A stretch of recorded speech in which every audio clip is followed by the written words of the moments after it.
That's what they were telling me, that everybody kept dropping everybody. Yeah.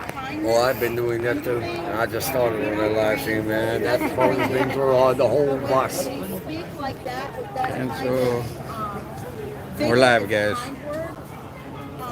It puts people off that some of us were crusty on the outside, but we're very soft on the inside. And I really believe in what she says, that we need to be bringing unity and kindness. Amen. Stand up. Check 1 2 1 2 3 check 1 2. And I say that with all respect, but the stand up here and say this, we speak out and say anything against you, or they come back. Right, Tara? I think everybody needs a little bit of that right now. Where are we going? Okay, where are my vets? Kitchen. Two vets. Where are we going? Everybody needs We're gonna move the kitchen. Oh, because I'm. That has to be moved before we do live stream. Sorry. I already started. Okay. Nope. Yeah. Sorry. We'll be back. I apologize. It just came up all of a sudden. We have to move the kitchen. When we get done with the kitchen, we'll be back. I apologize. Thank you. No problem. Hey guys, we're gonna. I need one more veteran, please. One more. Thank you. Thank you. Can you help us all? Don't look so sad. I got one more veteran here.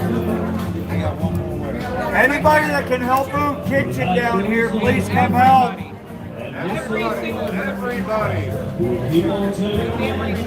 Guys, I'm going to mute this for the moment because of the music. Well, actually, I think it's karaoke, actually, so I think it's fine, right? You guys, y'all know? Is it karaoke? Is it karaoke? I think he's singing it. Tell me your name. You said you would help. You're a veteran. Oh, that's great. I'm Jennifer. Nice to meet you, Nice Jennifer. to meet Frankie. you. I'm Glory B online. Yeah, we've got the flag right here. I'm That'd be Frankie great. Bobby on live. Frankie Bobby on live. Great. I'm live right now. Veterans. It's Frankie right here. Say again? I think she's asking for For veterans. veterans, yes. You are veterans? Oh, that's great. Okay, let's do it. Tell me your name. Scott. Scott, I'm Jennifer. Nice to meet you. Thank you. It's karaoke, guys, so we should be okay. So I'm just going to leave you here while we try to continue to do what we're doing without I think muting. so, yes. So we've got, I would say 4. we need 4. Okay, Frankie. 4 minimum Can now. I get one more veteran? One more vet, let's go. I want to be a veteran. Yeah, well, I'll kick your ass and it's even more. Can I get one more veteran? I'm a veteran here. All right, let me see if I can get one more.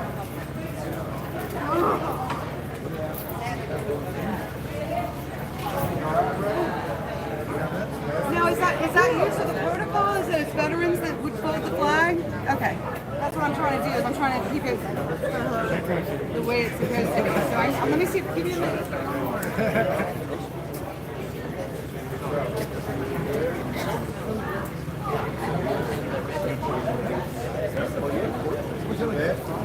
Hey, Tara, while you're in here, be aware there was a few that attacked my live stream just a bit earlier.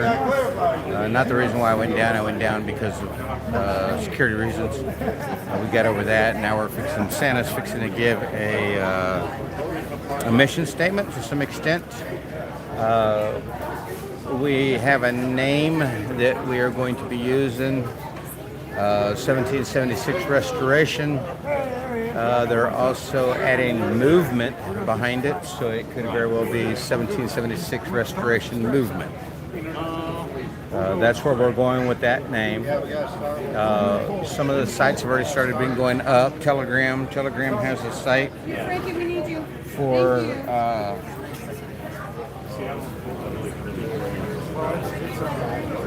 Let me get this on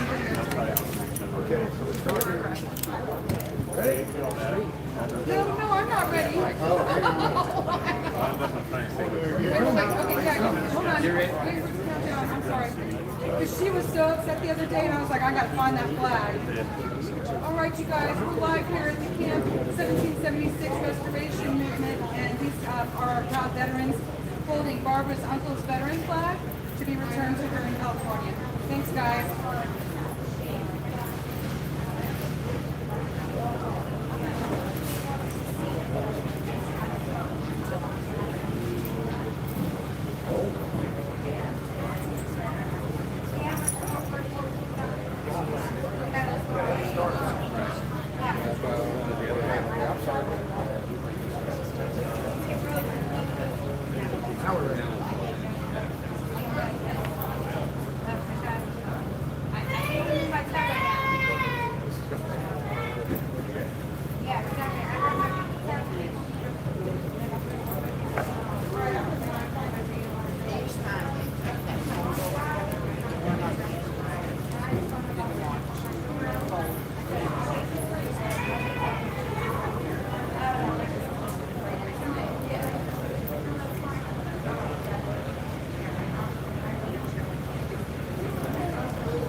Did you see that guy with me?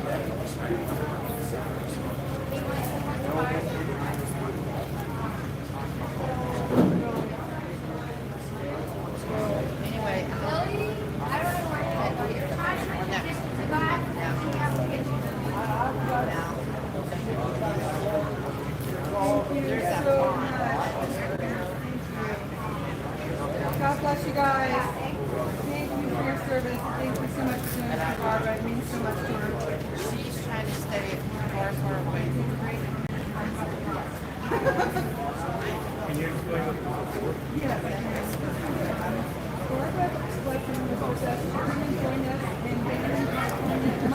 Yeah, so the next time as y'all saw, we just folded a flag. We're getting the kitchen moved up over here to the other side of the property. After getting that done, Santa's going to come and do a mission statement on 1776 Restoration Movement.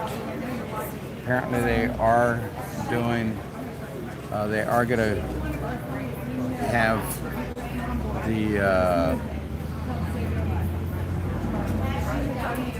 add the word movement to the end of the name, because at the beginning they told me it was just 1776 Restoration.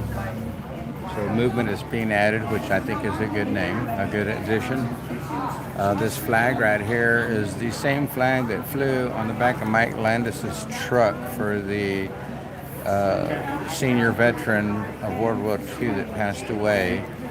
And I'm to understand the daughter and the grandchild of said World War II veteran asked this flag be flown across or flown in the convoy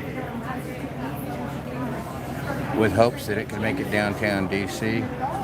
The flag did make it downtown DC the one time that Ted Cruz rode with us out from Hagerstown Speedway down into DC. So the flag did make it downtown DC. It was displayed there for a moment, and it was brought back. We did a ceremony in Hagerstown when it was folded to be returned. Apparently, somebody missed the live stream. I don't know.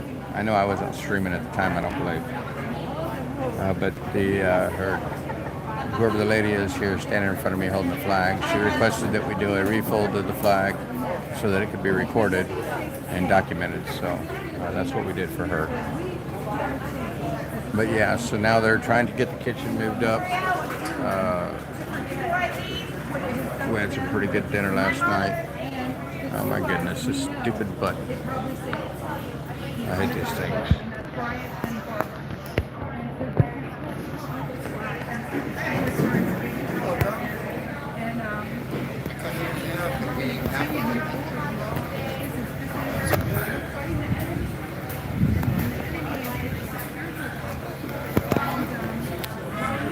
stupid button. Yeah, sorry guys if it keeps going in and out. I'm trying. No one's called me that in a while. No, you just keep missing it, Uncle Deuce. Yeah, you get it you get it frequently enough. Frank, can you wipe your lens? Seems a bit smuggy.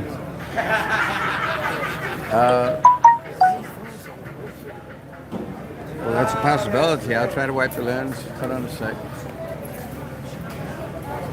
Oh, darn it.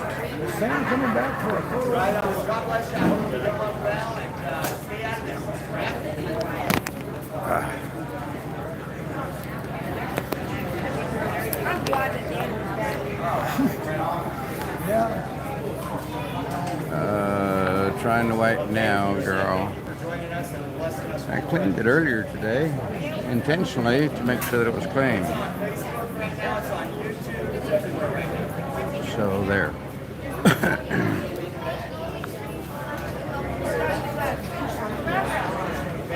I think that did clear it up a little bit. Thank you for saying as much.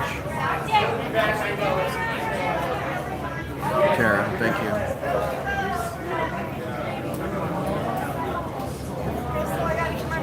I'll get anyone else for a bit.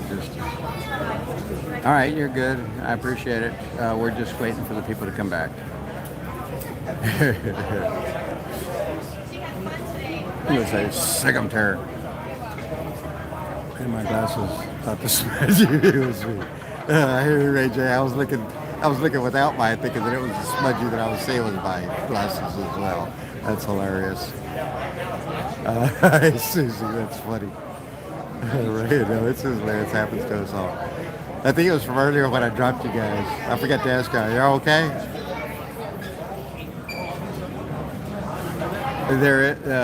Well, as you can see, it did clear up, right? It looks much clearer now. So yeah, I think it was the lens was dirty.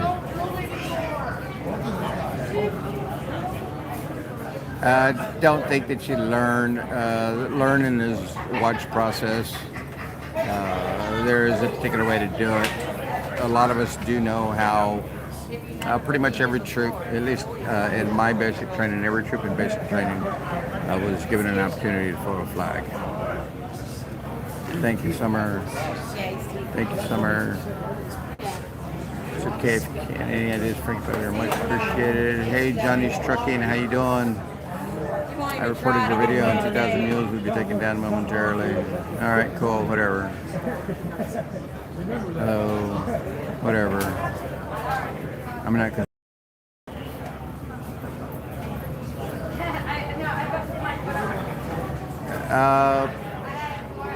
Ray J, I don't know what to say about that because I never heard it that I can recall. At least in the text that reading what you say right here, and the text of just reading what you say right here, I don't know the whole context of the sentence.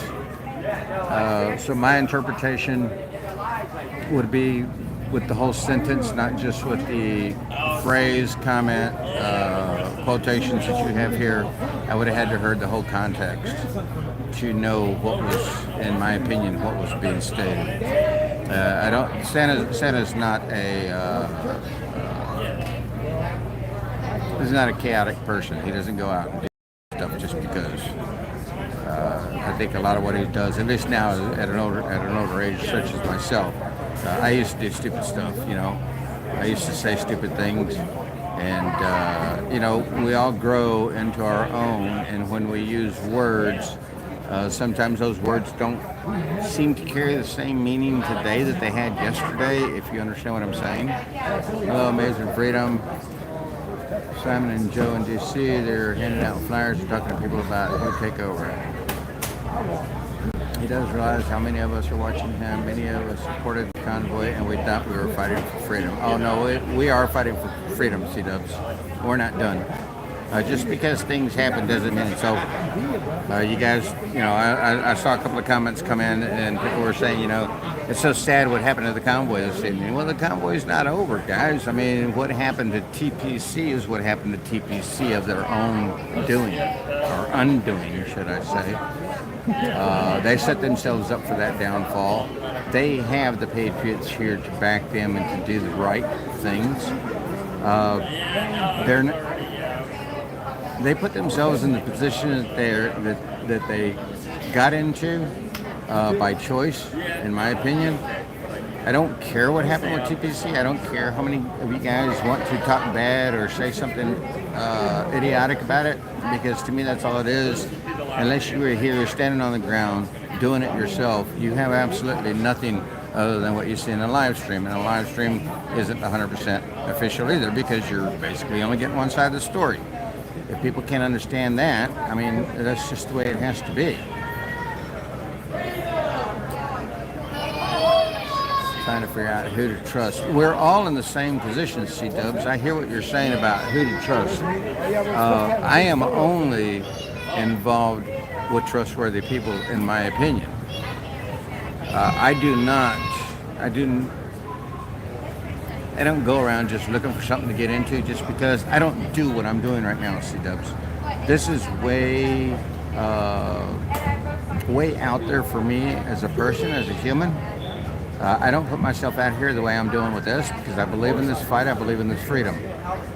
And until the rest of the patriots of the world come to the same conclusion, we're going to continue to fight these small skirmishes, lose some, win some. I mean, we're not going to win everything. None of the battles that have ever been fought have been won with one strike. Everything goes through battleground after battleground, field after field, wave after wave of bodies, of humans going in and doing the fight. And people think that because the convoy, the TPC, winded up in the position that it's in, that's where we're all at. We're not there. We've been knowing about some of the things that were going on with TPC. We didn't break away from that was going on, that we assumed, because we weren't 100% sure. Now we are more to 100% sure than anything. But we didn't join this for to fool the people. Santa said something a minute ago, and I wholeheartedly believe him. He says we've got the will of the people behind us, and the will of people is what's depending upon us at this point, because there's nobody else here. This is what we got. We've dwindled down. We've gotten rid of infiltrators. You guys are going to hear something here in a little bit if you haven't heard already about Alex Glasgow. It's unfortunate. I don't know what to say about it. I like Alex. Alex Glasgow and I, we got along very well. We were making headway last night between ourselves, speaking and enjoying each other's company. We had a good time. It was good to finally get to actually meet each other, as well as Santa. I've never really known Santa. I've never gone and spoken with him. I don't know much about him. But what I see is conviction, and I see that he is committed to the same thing that I'm committed to, and that's our freedom, y'all's freedom, everybody's freedom. The children, our children, your children, everybody's children. This is our commitment. This is what we're going after. We're not just coming out here and spinning wheels, as some of you say. They may look and it may seem like we're spinning wheels, but guys, what we're fighting right now is a tyrannical government. And if you don't see that, I'm sorry. Keep watching. You're going to continue to see it as it occurs. The people that we have that are here at the Convoy still are those that have this strong conviction. I mean, look at this sign right here. I mean, it's time to stand. Freedom, for freedom.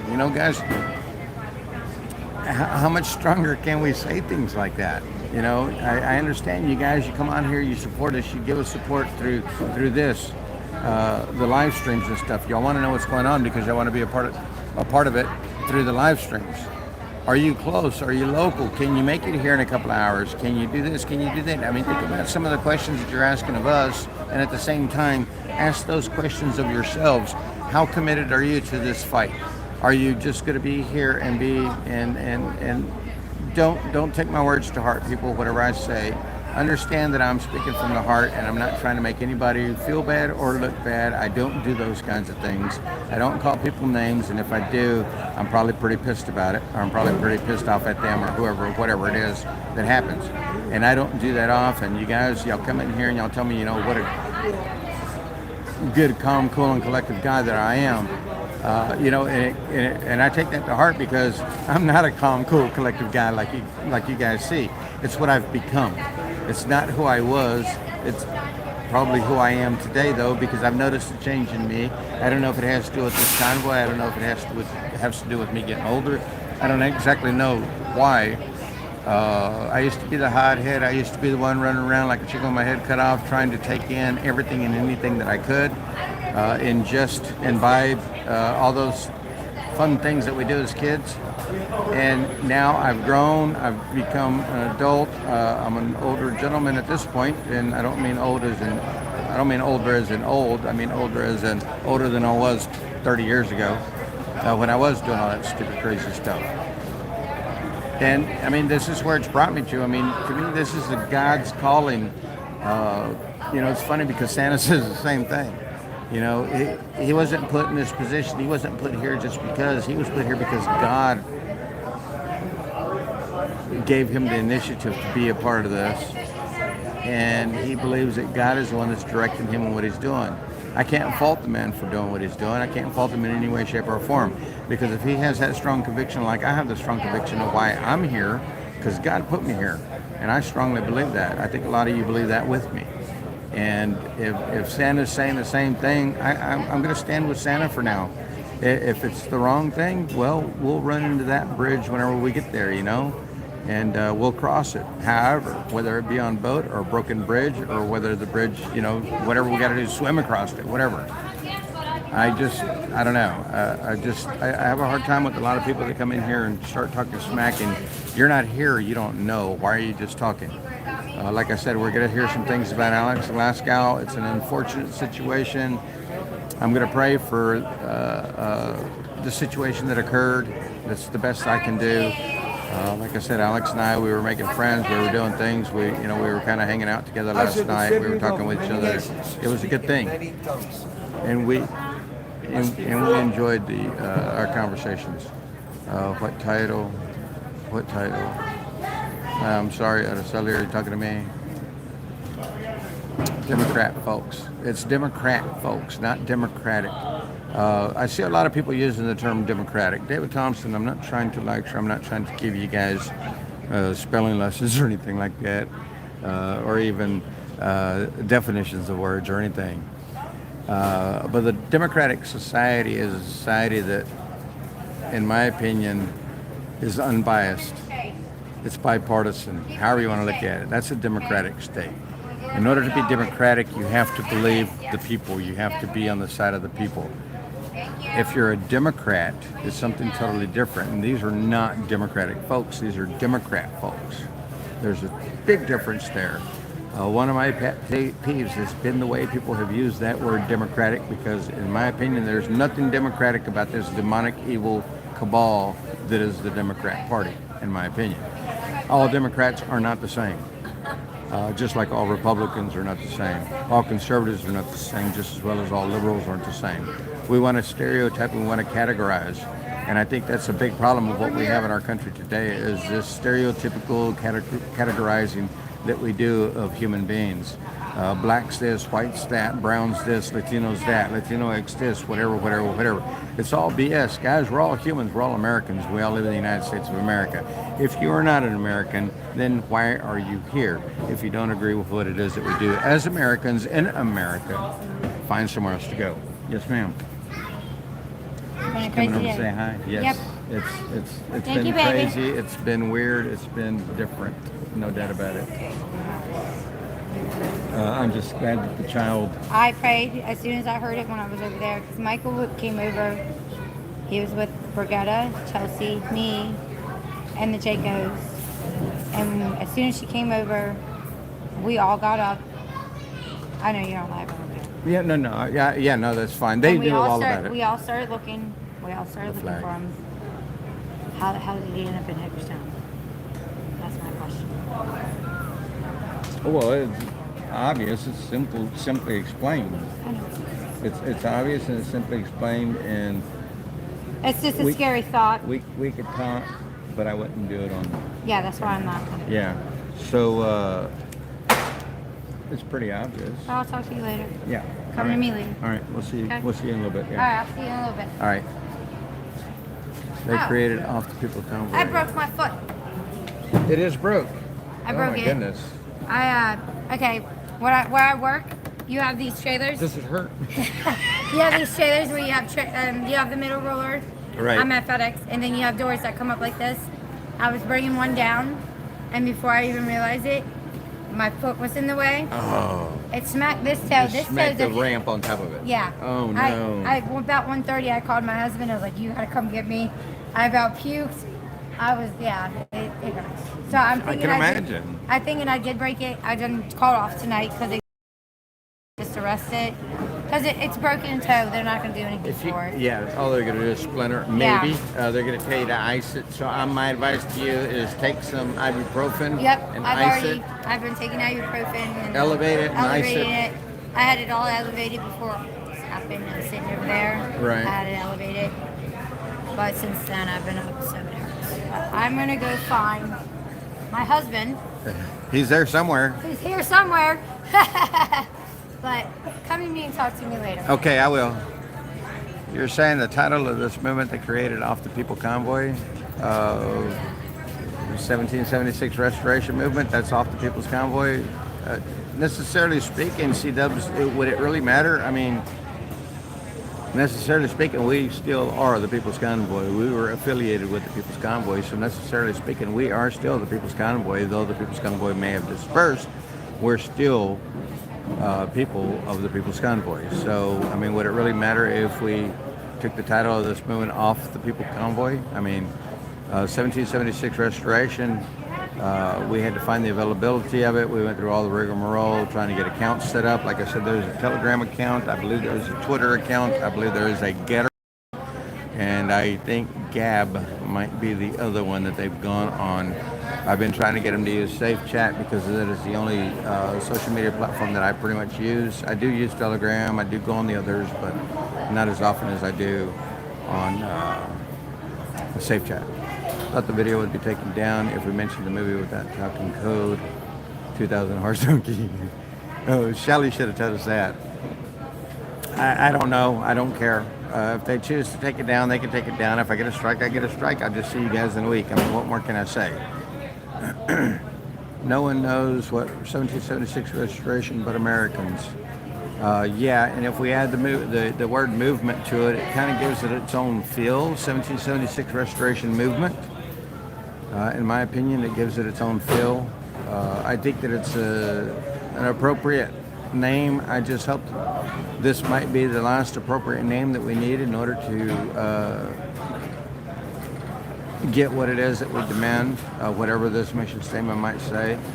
I was reading the mission statement of the People's Convoy yesterday. I was given one of the pamphlets. I have the pamphlet in my truck, but I was given another one yesterday, and I just started thumbing through it to read where we are and what we were doing. And just so you guys know, this music was brought to us by one of our sponsors of 1776 Restoration. They're serving food. I mean, it's going to be a Thursday afternoon of entertainment, fun and entertainment. Fortunately, I found an outlet right here next to me that I'm able to plug into because my battery was dying. So you know, it is burning the heck out of my battery. I don't understand why. I think I was checking the heat on my phone, people. I'm going to pull it, hold on a second, we're going to pull it out of the case, guys, to let it cool off a little bit more. So you might hear little buzzes, you might wind up on the bottom of the table, you might... I'm talking to the phone, I'm on live, what are you doing? Are you all good? Huh? Okay, we want to say hi to everybody, because everybody's looking at you. Hi, Grandma! Oh, look at that, hi, Grandma. Unity as one people, one nation under God. We come before you, Father, asking for your blessings upon our country. upon this movement. Father, if this movement or any movement to save our country doesn't have you in the midst of it, right in the middle of it as leader, then it can't succeed. So we pray, Father, for your immense blessing on this movement today. Touch every single solitary heart that's here. Father, rain your power down on this movement. Father, all through Bible history, you've always done things with a remnant, with the few that were left, Lord. You've always worked through the few that were left. You weed out the ones that weren't of you, and you work through the ones that are left, that remnant. And we know that's what you've done here. So we pray for your power, Father, over this movement, over our country. Turn hearts in this country, Lord, back to you, because we can't vote our way out of this. We can only pray our way out of this. We need revival or bust in this land. So I pray, God, that you'll rain your power down upon our country, upon the hearts of man, because nobody sitting in the White House or Congress can change the hearts of men. So, Father, we pray for your power over our nation. Bless this time together tonight. We pray that you'll be here among us as we celebrate some great all-American music tonight. Music made in the USA. So we ask your blessing. Thank you again for bringing me to these brothers and sisters, and we just pray for your blessing over this fellowship tonight. In Jesus' name, amen. Amen. Amen. All right. Thank you. Do we have any Elvis fans here tonight? All right. Any Convoy 20 fans here tonight? Woo! All right. Rick wanted me to start off with this beautiful song, though. This is called Bridge Over Troubled Waters. This is going to start off with this.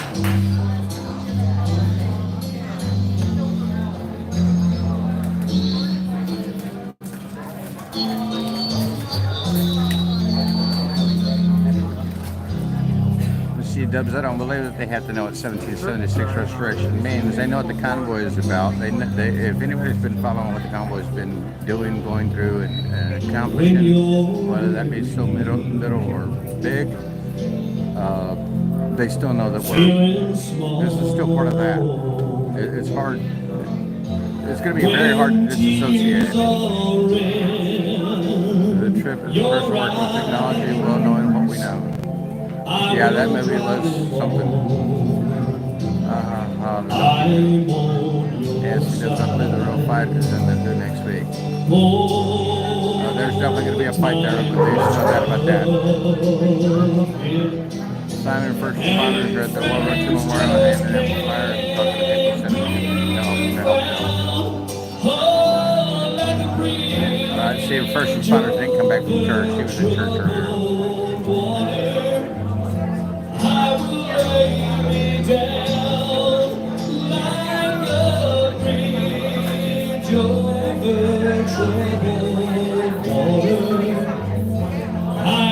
Thank you for recording that amazing freedom.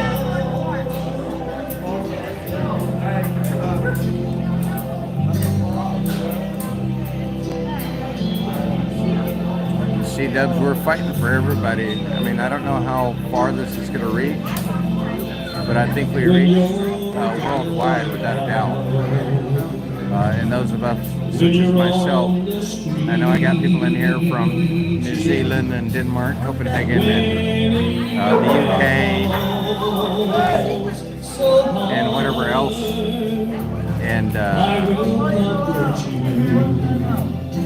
so, I mean, this is a worldwide movement at this point. The reason why it's claimed as the 1776 Restoration Movement is because we're Americans. I mean, you know, the Canadians are going to say what they want. I mean, Northstrong or something like that is what they use. That's who they are. You know, so whatever it is, we all know what we're all fighting for, and it's all the same in the long run. It's for our freedom, so that everybody has the opportunity to live free and be who they are, not what the government's trying to make them to be. Local protest is a starting point, then go national. That's exactly what this is trying to do. I mean, TPC didn't travel back and forth across the country twice just because. I mean, they were trying to bring it across the United States so that everybody could start seeing, waking, and knowing what it is that we're trying to fight or what it is that we're trying to do. You know, because a lot of people are saying this is about the mandates, this is about this is about that. No, this is about the freedom of the American people, and it's about saving our children. We're tired of the baloney, the chaos, the demonizing of the cabal that they're doing in our faces, and people want to sleep through it. They want to act like it's not happening. I mean, how can you not see what's going on? Your time has come to shine. And yeah, I don't think that's what it is, Max. I'm sitting here kind of reading through the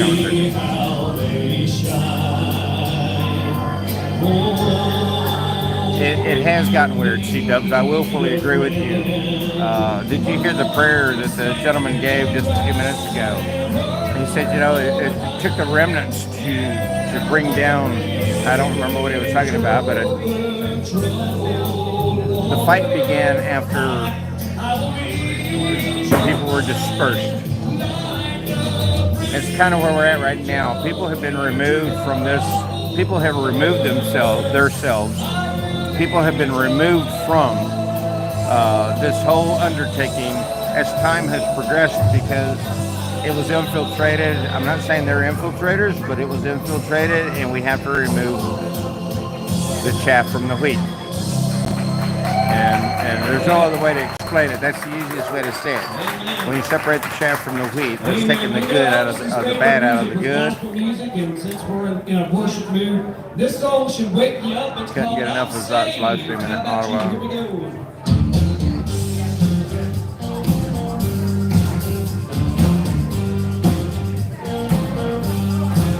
I understand, C-Dubs. I hear what you're saying, C-Dubs. I got nothing against what it is that you're saying.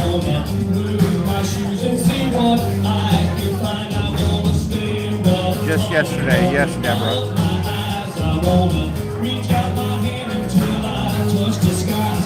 Yeah, C-Dubs, we were created yesterday. This name was brought to all of our attention yesterday. We agreed upon it. Once the agreement was made, the sites started coming out. There are places there to help, to donate. This will not be a 501c3 or 3C or whatever it is that they keep talking about. This will be an LLC, not considered a nonprofit. We will do a DBA. We will have an EIN, all those fun things. But this is going to be ran accordingly. And we understand that, C-Dubs. We understand that.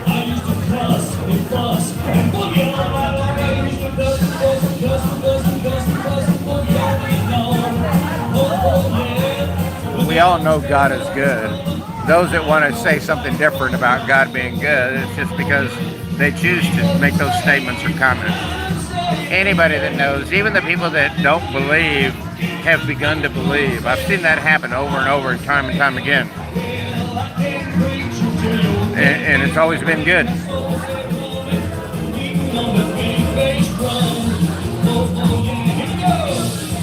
Thank you, Angela. Good to see you here, Angela. Thank you for being here. I have seen Zot's arrest. Well, at least the one in Canada. I did watch that. I've seen that several times actually. It was interesting to me.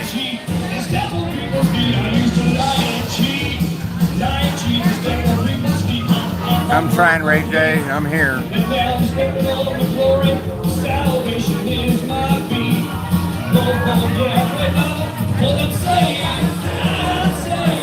Who's shutting you up, C-Dubs? Nobody's shutting you up. A lot of people have a lot of questions, C-Dubs, and one of the things that I want to say is that we don't have all the answers. We don't have all the answers for what we're doing. We don't have all the answers for what's going on. All the minds that we have here can help, I guess, take on some of those questions, try to figure out, try to get through what it is that we need to get through. You know, there's not a book written on this. It's kind of like raising your child. You know, you don't know exactly what you're going to get until you get it. And they don't tell you how to raise your child. They give you ideas. They give you like an outline of how to raise a child, but they don't tell you how to raise a child. Think about that. No child is the same. You can't raise your children the same, in my opinion. I didn't raise my children the same. I treated them all the same, but I didn't raise them the same. They all had different things that they. Hello, Ned. How you doing? Okay. Oh, you're trying to stay on the pavement. Now I get it.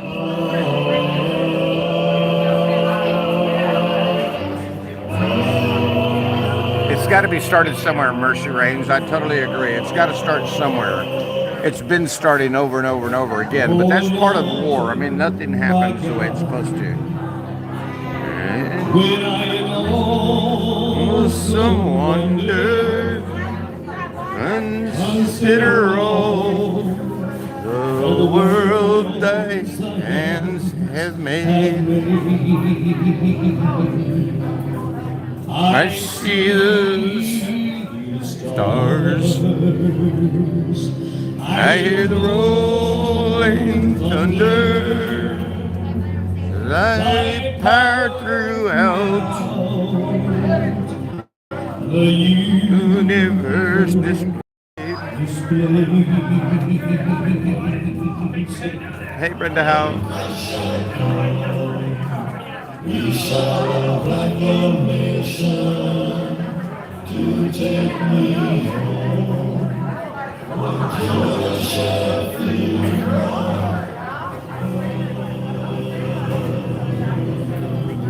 Then I shall bow.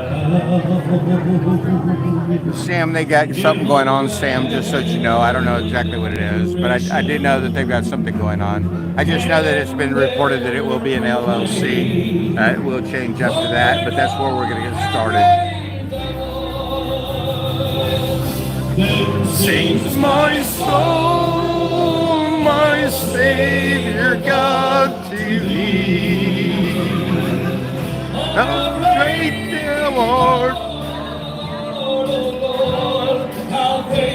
David Thompson, there is something being said about that.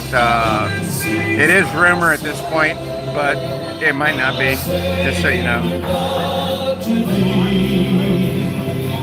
Steadily, more people will continue to wake up out of Sully, but we just got to keep us the fight. See, the problem is people think it's going to happen overnight. They're going to be able to overthrow this corrupt government overnight. That's not going to happen. It's going to take a lot to overthrow this government. And I don't mean overthrow as in go in there and start banging heads or anything like that.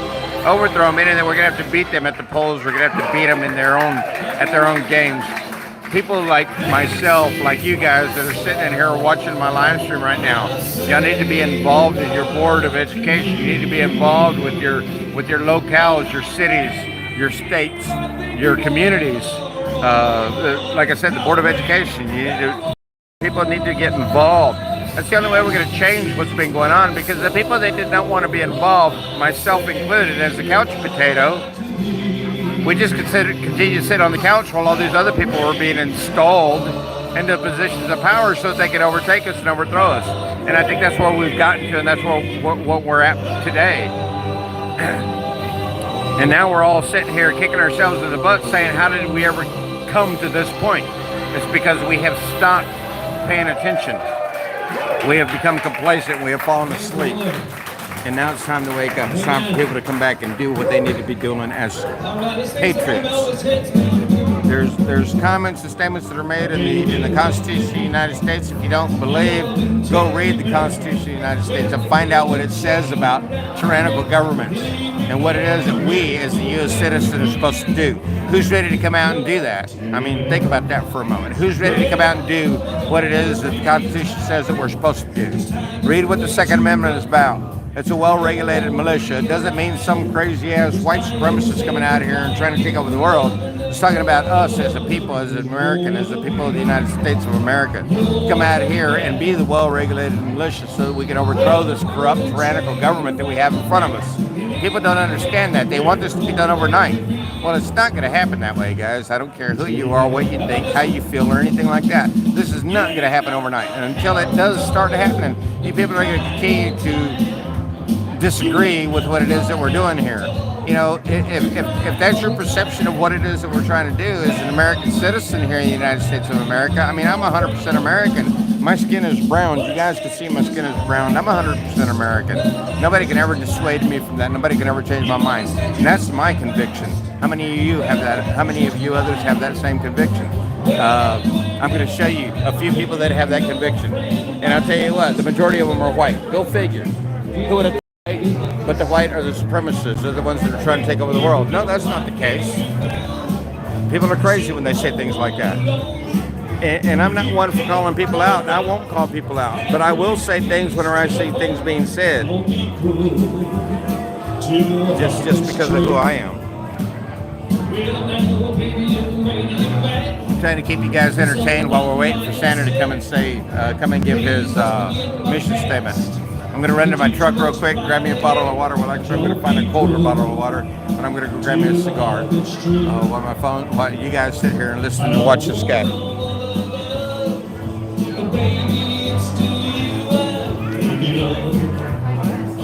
very first Elvis song I ever heard, the song changed my life when I was 5 years old.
Well, it's 1 for the money, 2 for the show, 3 to get ready. Now go, can't go, don't you step on my new sweat shoes.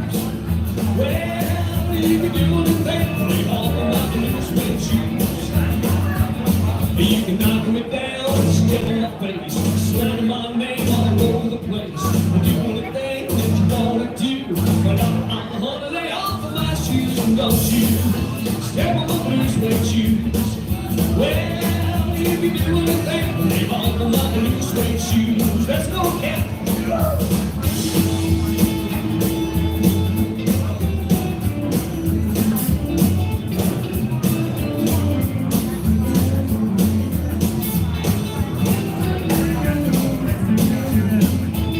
You can burn my house, steal my car, drink my liquor from the old fruit jar. Do anything you wanna do, but I'm suede shoes. Well, you can do anything, but they hobble like the new suede shoes. Rock it.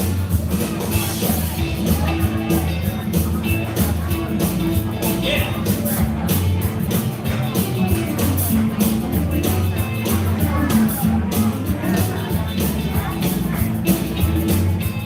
Well, it's a run for the money, a two for the show. Three to get married, now go, can't go with those shoes. Step on my blue suede shoes. Well, you can do anything, but they hobble like the new suede shoes. Well, it's a blue suede shoes. Blue suede shoes, yes. Blue suede shoes, baby. Blue suede shoes. Well, you can do anything, but they hobble like the blue suede shoes.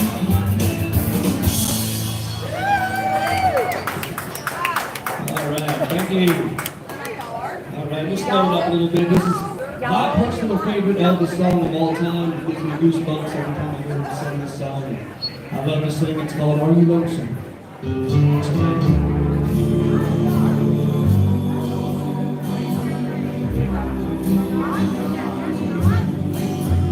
Are you lonesome tonight?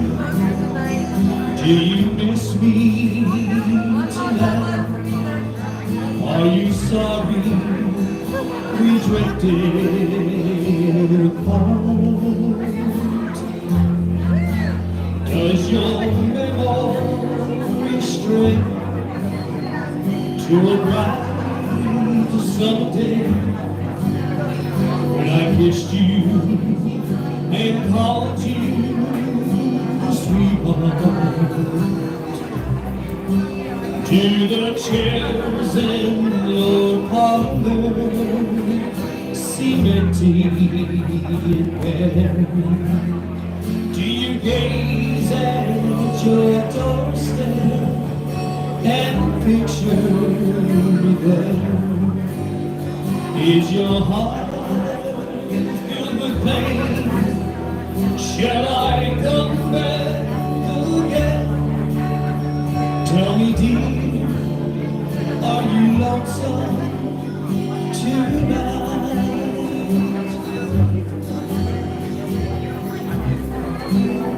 I wonder if you're lonesome tonight. You know, someone said that the world's a stage and each of us play parts. Fate had me playing in love with you as my sweetheart. Back walls over there. I loved you at first glance. You read your lines so cleverly, never missed a cue. Then came Act Two. You seemed to change, you acted strange, and why I've never known. Honey, you lied when you said you loved me, and I have no cause to doubt you. But I'd rather go on to hearing your lies than to go on living without you. Now the stage is bare, and I'm standing there with emptiness all around. And if you won't come back to me, well, they can bring the curtain down. Wow. Is your heart filled with pain? Shall I come back again? Tell me, dear, are you lonesome tonight?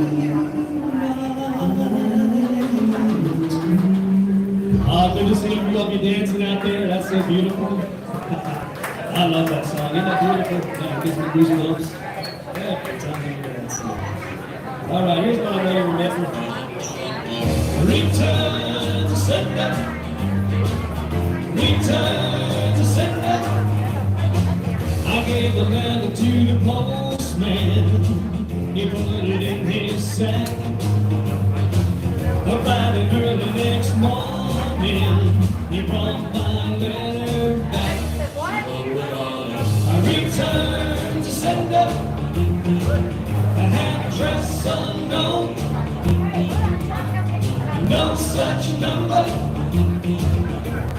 no such zone.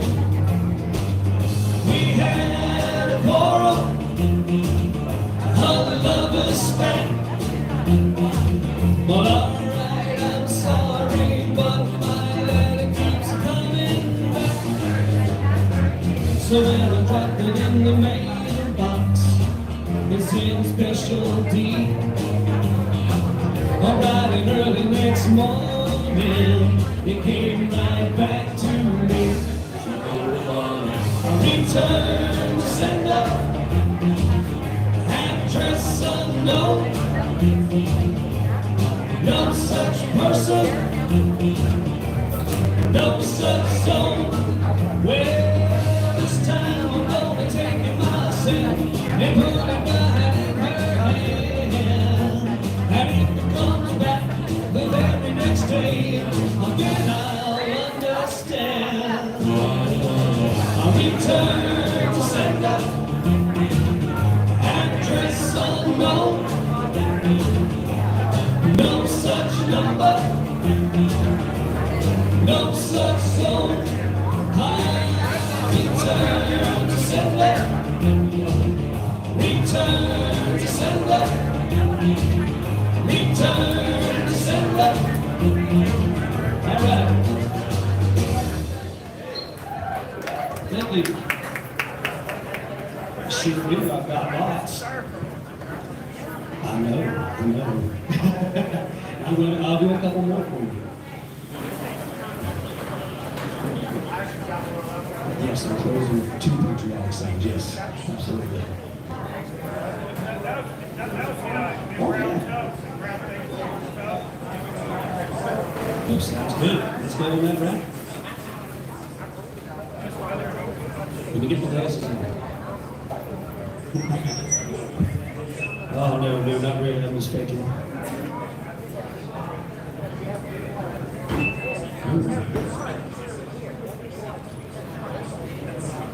Here we go. How about this one? Let's get this right.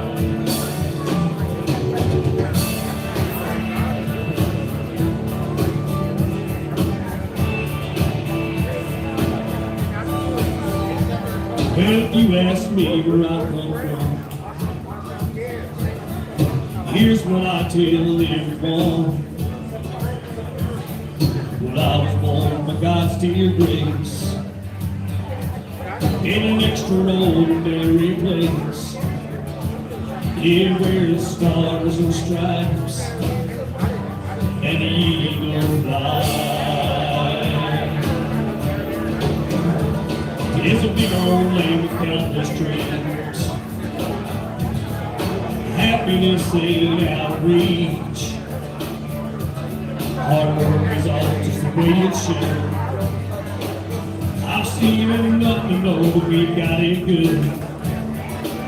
Yeah, we're the stars and stripes and the eagle fly. There's a lady that stands in a harbor for what we believe, and there's a bell that still echoes the price that costs to be free. Yeah, I pledge allegiance to this flag, and if that bothers you, well, that's too bad. What have you got pride and proud to do? Hey, we could use some more like me and you. Yeah, we're the stars and stripes and the eagle fly.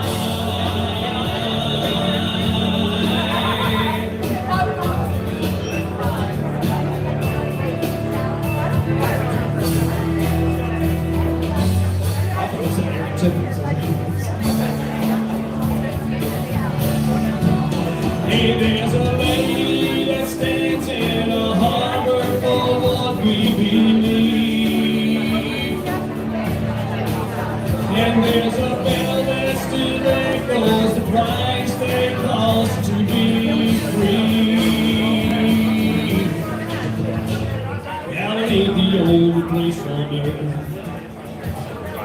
but it's the only place that I prefer. To love my wife and raise my kids, Hey, just the same way that my daddy did.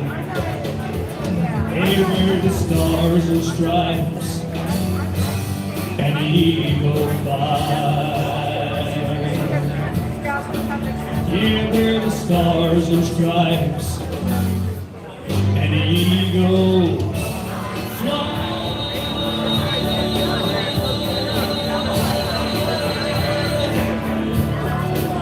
Yeah.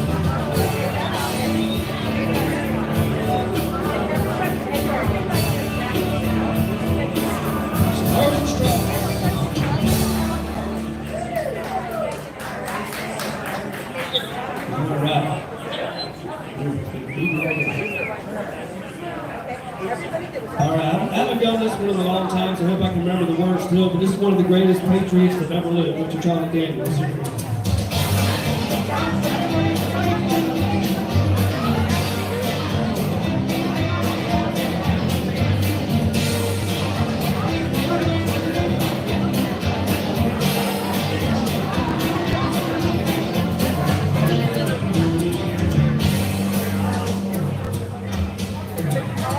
Well, the eagle's been flying low, and the flag's been flying low, and a lot of people thinking that America's fixing to fall. But speaking just for me, and some people in Tennessee, well, I've got a few things to tell you all. And this lady may have stumbled, but she ain't never fell. And the Democrats don't believe that they can all march straight to the bell. Put ourselves back on the path of righteousness and then. And God bless America again. And you never did think that it ever would happen again. In America, did you never did think that we'd ever get together again. Well, we don't sure fooled you, we're walking real proud, and we're talking real loud again. In America, you never did think that it ever would happen again.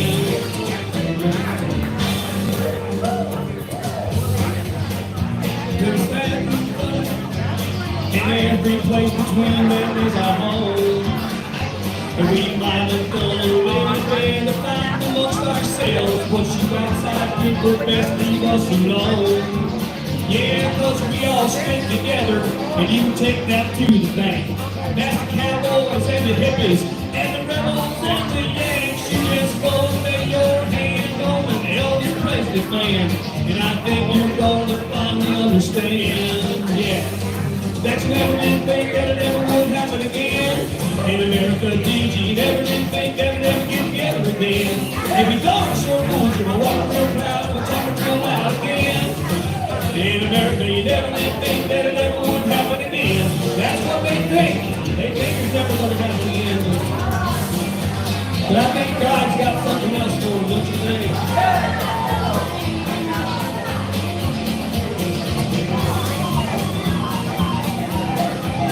Yeah.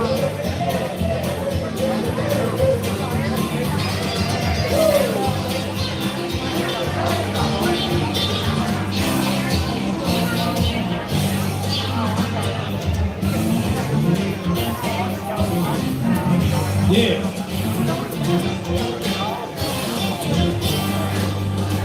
And you never did think that it ever would happen again. In America, did you? You never did think that we'd ever get together again. Well, we don't, sure fooled you, but walking real proud and we're talking real loud again. In America, you never did think that it ever would happen again. It's gonna happen. Freedom!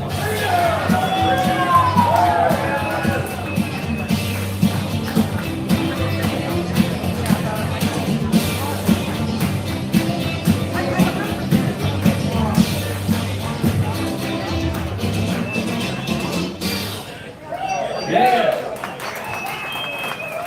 Yeah.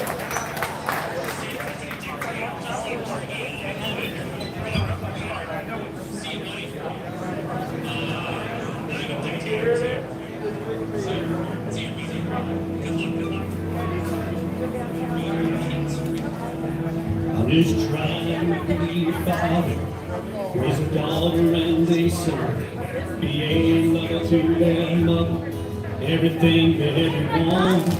Popping out and bright and early, I want business in my suit. Hey, I'm dressed up for success, from my head down to my boots. I don't do it for the money, and there's bills that I can't pay. I don't do it for the glory, I just do it anyway. Providing for our futures, my responsibility. Hey, I'm real good under pressure, being all that I can be, and I can't call it sick on Monday, the weekend's been too strong. I just work straight through the holidays, sometimes all night long.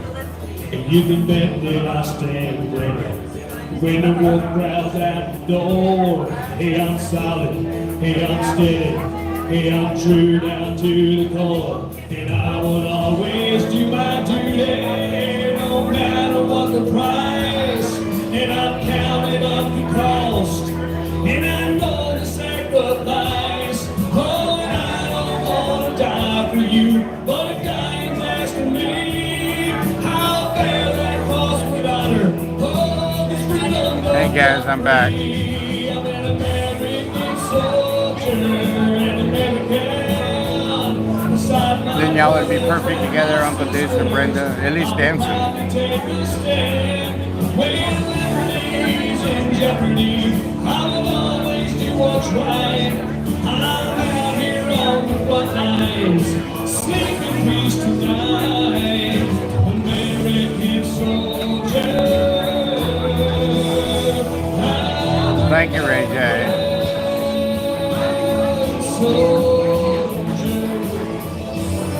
Yeah, give it up for all our American soldiers. Love it out there. We're always serving to keep our country free. Love each and every one. Yeah, Ray J, Frankie can't dance. You're right. Well, no, Frankie don't dance. Hey guys, thank you all for being here.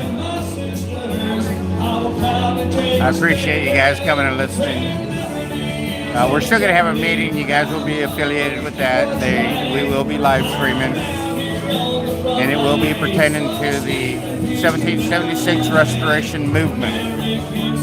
1776 Restoration Movement.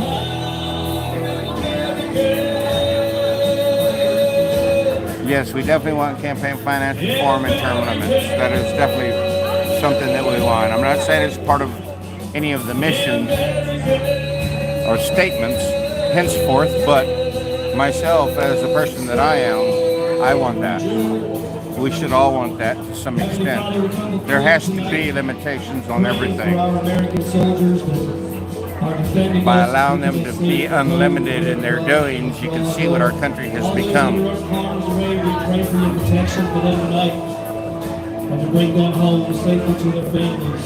I'm guessing you guys are hearing me okay as I'm screaming over the guy.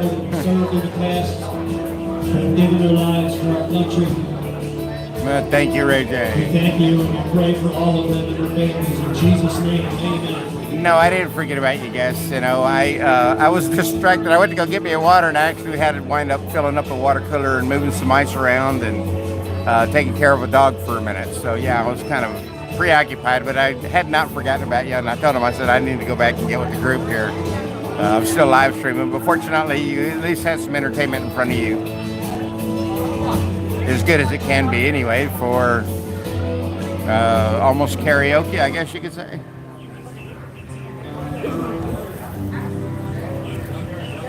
That is great. Thank you, Ray J. No, I'm all good. There's, you know. Hey, Sandy V. Hello, Sandy V. Amazing Freedom. I'll call you guys out. Brenda Howe. Uncle Deuce. Sino. Just got here on rewatch for sure, but want to say hi. Well, hello, Sandy V. Hey, Mercy Reigns. I didn't catch this guy's name. I'll go and ask him when he's not singing. He likes Elvis music, so at least that's what I'm understanding. I'm fine with it. I'm not this. I don't listen to this kind of music, but this music is not bad. In the event that growing up as a child, this is pretty much what I listened to. I was a big country and western child. Things changed when I went in the Army. I'm sorry that you guys are thirsty now, Brenda. You want a drink? Here. I got me a Gatorade, just so you know. And a cigar, of course. 18 months, Brenda. Wow. Oh, truck driver. Good on you, Brenda. Keep it up, girl. Get on down that road.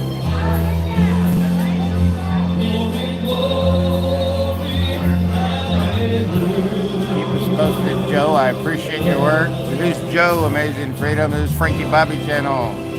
Hey, everybody. In case you don't know, I'm Frankie Bobby. Just started live streaming here in Hagerstown, Maryland, approximately 6 weeks ago.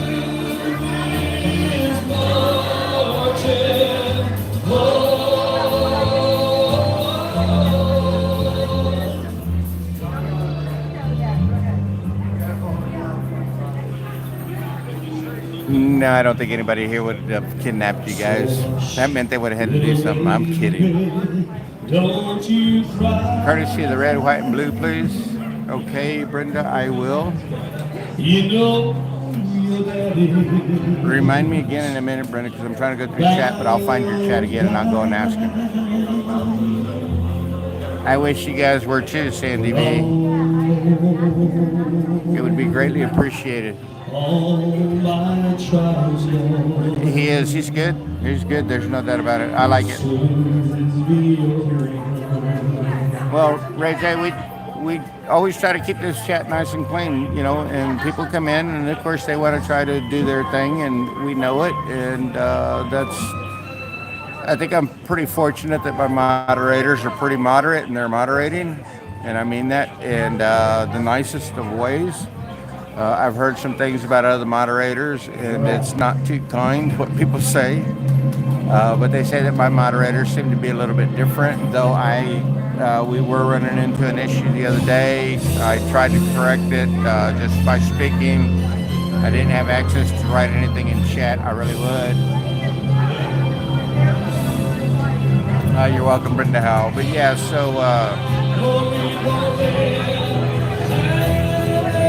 it may seem like we're doing nothing, but you got to think about the infancy of 1776 Restoration Movement. I mean, the infancy really comes right down to, necessarily speaking, this group is now 2 days old. Is there experience in the group? Yes, I do believe there is. Is there good experience in the group? Yes, I do believe there is, and I think it can be better. The people that are here,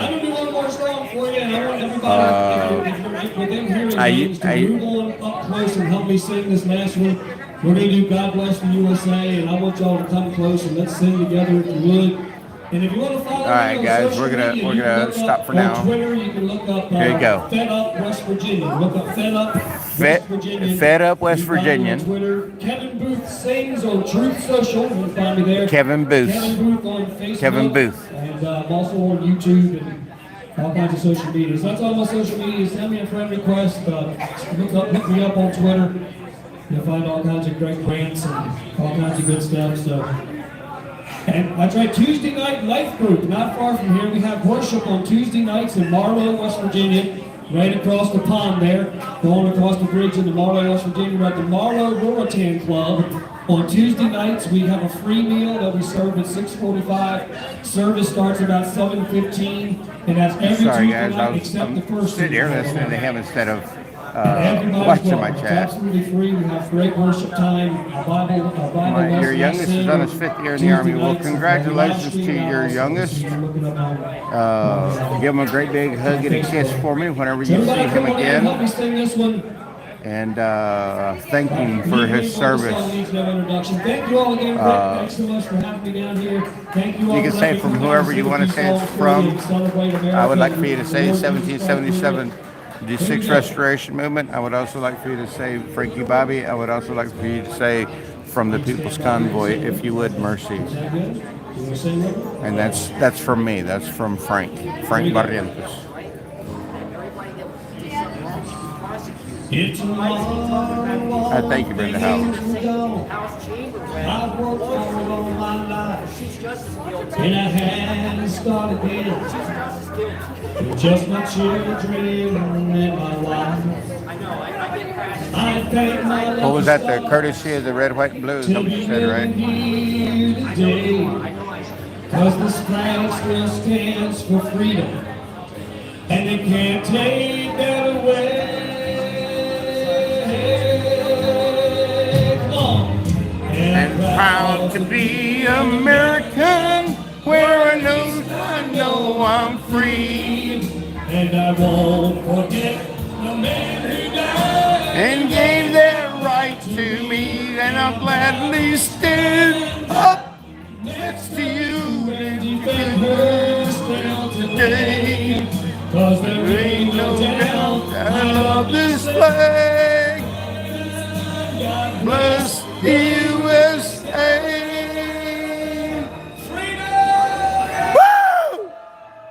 Woo! Woo!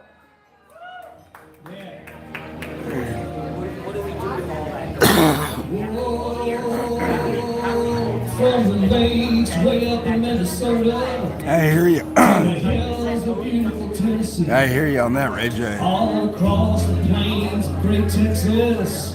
Oh, from sea to shining sea. Elvis is awesome, Brenda. Elvis is awesome to watch. I used to love to watch his movies too. Stupid, but you know, hey, there were girls there. I will say that. And it's time we stand and say, If only that could have happened so quickly, Rob Fox. We all know that isn't the case.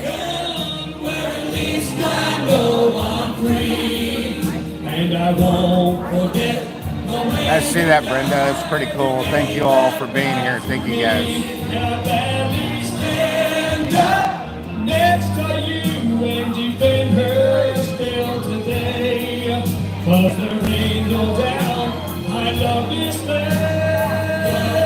310 Ray J. Wow. Yeah, exactly. You got what music, man. I think that's where my love for music comes from. Whether you guys believe it or not, whenever I go out and we go on a road trip, the love that I have for driving comes because it allows me the opportunity to listen to music loudly, sing with it, do whatever it is that I choose to do. And when I'm live chatting with you guys or streaming with you guys, it doesn't allow me that opportunity. And for me, that's something that I give up to be a part with you guys to help this live stream and say the things that I say. I mean, I don't know how else to explain it. It's really crazy, but to me, I've given something up because of that. And thank you, Sino. In any way I can be of service. There's a few people here, not many. I'm not gonna lie, there's not a huge crowd. We got people everywhere. They're all spread out. It is a large pavilion. We have people down over the hill. There's a hill back over there behind the trucks. We have a hill down there, and there's people down there that are just hanging out and having a good time. There's Wishawig, Chris. I think this is the other guys you guys were telling me about earlier. I believe that's him right there, right? Correct me if I'm wrong. Hello, people. Thank you all for being here. Thank you, guys. Thank you all for being here, guys. Much appreciated. Oh, now I see why. You guys are busy. Now I know why it got so full so quick. Okay, I got raided. You people are gross. Go away. Thank you all. God bless you. Rob Fox, have you heard me make that comment? Why would you state it in my chat? Why are you going to be that way? If that's the way you feel, that's fine. That has nothing to do with me or us that are here right now. So to me, it's just gibberish that you're throwing out there just because you feel like it.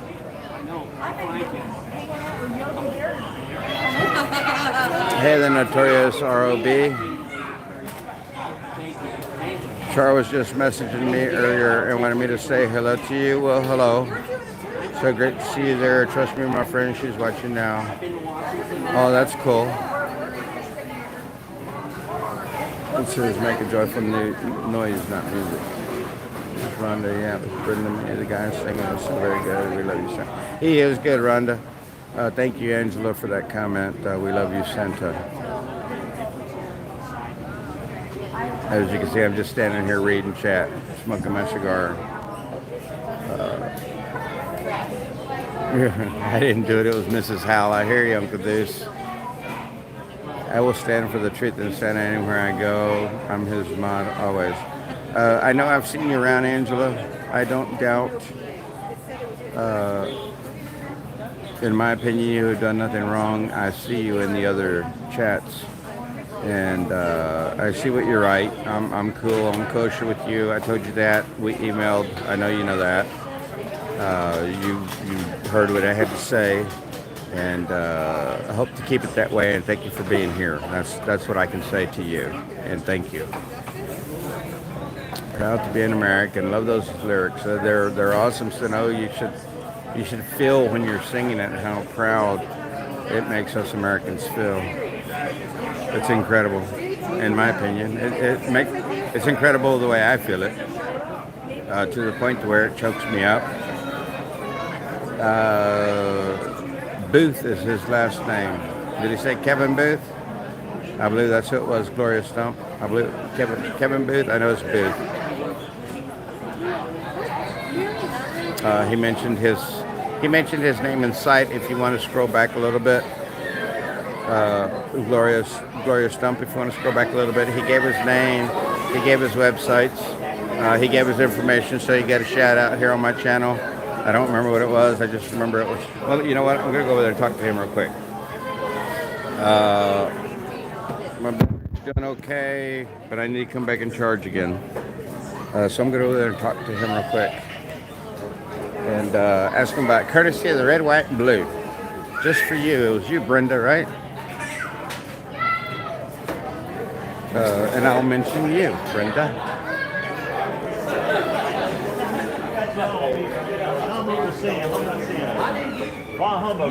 Can I ask you a question? Sure, brother. I'm getting requests for courtesy of the red, white, and blue. I unfortunately unhooked everything. So. Oh no. Yeah, we're all unhooked. Oh, okay. If I come back and sing for y'all again, we'll do that. Okay, great. Thank you. Good. Thank you very much. And what was your name again? Kevin Booth. Kevin Booth. Yes, Nice I to was meet you, correct. brother. Thank you. Nice to meet you as well. Thank you. So I guess he's done. I tried, guys. Maybe a little late, but I tried.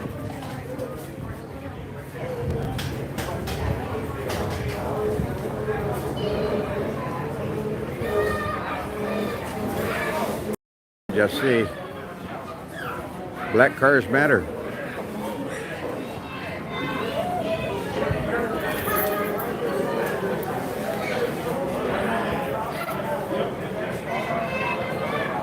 Well, I went and asked, guys. You heard me ask with your own ears. And he's unplugged. I guess he's done for the day, for the evening, whatever. So more than likely, we're probably going to have the meeting here soon. It appears that food is about ready. Must clear them out. Yes, Dennis, they're in here working. They're in here working. It goes to now. Goes to the now.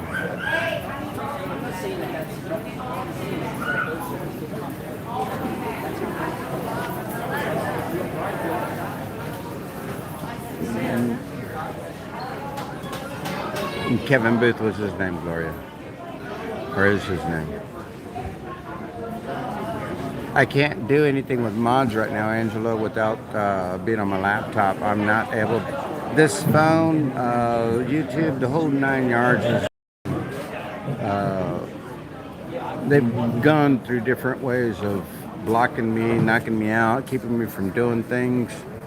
People think that it's crazy, but I'm sitting here and experiencing it myself. Just like earlier, we were we were going to get ready to show the movie, and we did not have a Wi-Fi, so I was going to use my hotspot. And all of a sudden, I go and I push the hotspot button, and the signal completely goes away, and it shows that I absolutely have no signal now.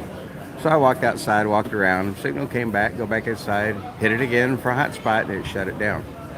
I don't understand that. Is it?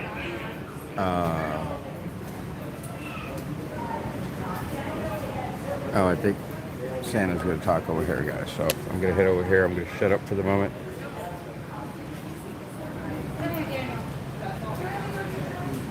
You're okay, right?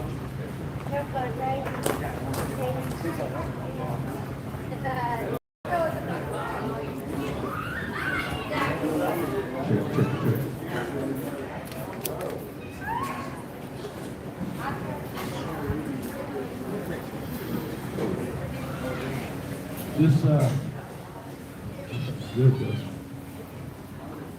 Don't drop it, Mike. No, we're not dropping this mic.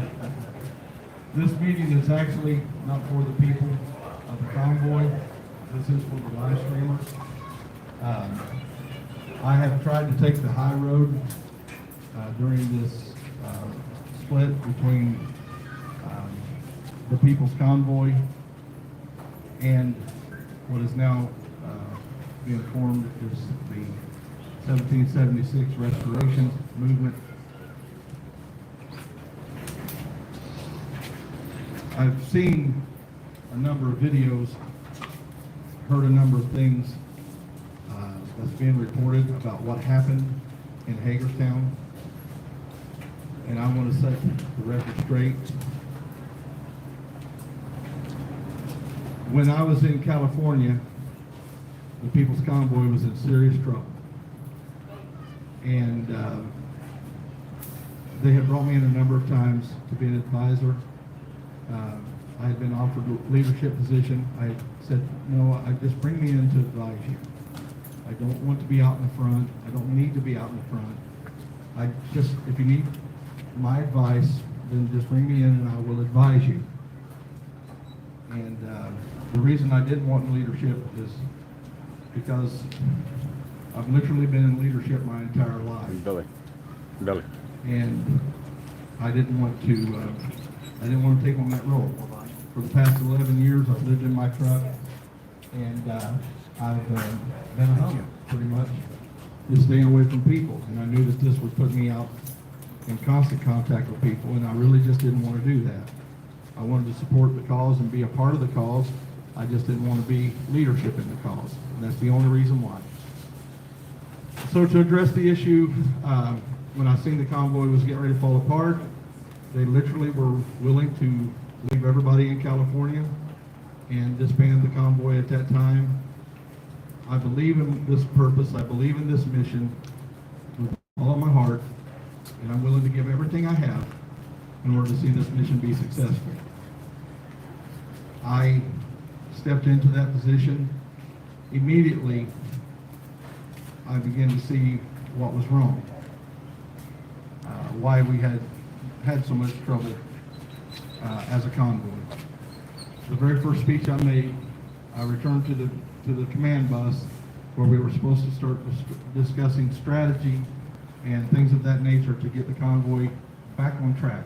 I was asked why they were losing drivers, why they were losing funding, and the analogy I gave them at that time was that I was raised a Cincinnati Reds fan. Being from Southern Ohio, that was my team. And I said, when the Cincinnati Reds are knocking it out of the park and winning games, there's a great deal of excitement, and you can't find a seat in the stadium. And everybody's buying the jerseys. Everybody's talking about it on the radio and the television. But when they suck, they're literally giving away tickets to try to fill the stadium so they can broadcast it on TV. And I said, right now we suck. We haven't done anything. We've had some great victories in California, and every time we have a great victory, we go sit in a mud hole for a week. And it just loses momentum, loses motivation. And morale is more important to a movement like this than diesel fuel. So I came up with a plan, a bold plan, very aggressive plan, admittedly a very aggressive plan, of returning to DC with rallies along the way. I didn't want to do a lot of rallies, I'll be honest. I wanted to get to DC. I wanted to come with purpose. And I told them, we can show absolutely no weakness. I said, if you guys only have it here, but you don't have it here, it will show. I said, when you're doing something like this, you've got to believe 100% in the cause and be willing to give everything to be successful in that cause, or it will not succeed. And I said, I had written a speech and I read it to them. They all got excited. And I said, whoa, whoa, whoa. You know, we were going to Olympia for that rally, and that's where the speech was going to be given. And I said, no, no, no. I said, you got to understand what that speech means. That's not just to rally the troops to get us back home.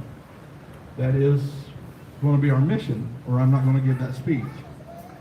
Immediately they begin to say, well, we can't go into DC if we don't have enough vehicles. I'm not stupid, I know that. But I believe in the American people. I believe they're sick and tired of being beaten by their government into submission. And I believe the American people will show up. Little did I know that the entire way out here, my message that I was speaking across the country was being undermined by the leadership. Not all the leadership, we make it abundantly clear. As a matter of fact, one of the leaders is now on board with us, and she's actually helping us a great deal. So we came back across the country, and I told them, I said, well, let me back up just a minute. I told them, I will not make that speech until you guys all give me the okay to make that speech and promise me that when I make that speech, you will not jerk the rug from underneath me when we get to DC. All of them promised me they would support me in the final move when we got to DC. Well, when we got to DC, it immediately began to become apparent that they were afraid to go into DC. We don't have enough vehicles. The same thing that was going on before. I still believe in the American people. I believe that they are sick and tired of what's going on in their nation, but they just need somebody to step out and lead. Somebody to step out and do the hard thing, make the hard decision. And that somebody was me, for some reason. And we had a meeting a couple times during the week. I was playing little games with the DC Police Department. I was talking to the DC Police Department. And the reason I was holding off on doing that was because we didn't have our porta potties. When we went into downtown, I didn't want our people having to find a place to go to the bathroom. I knew that there was going to be bad actors all around us. I didn't want them away from their vehicles, so I was waiting on those to be secured. I literally paid for them out of my own pocket because they wouldn't do it.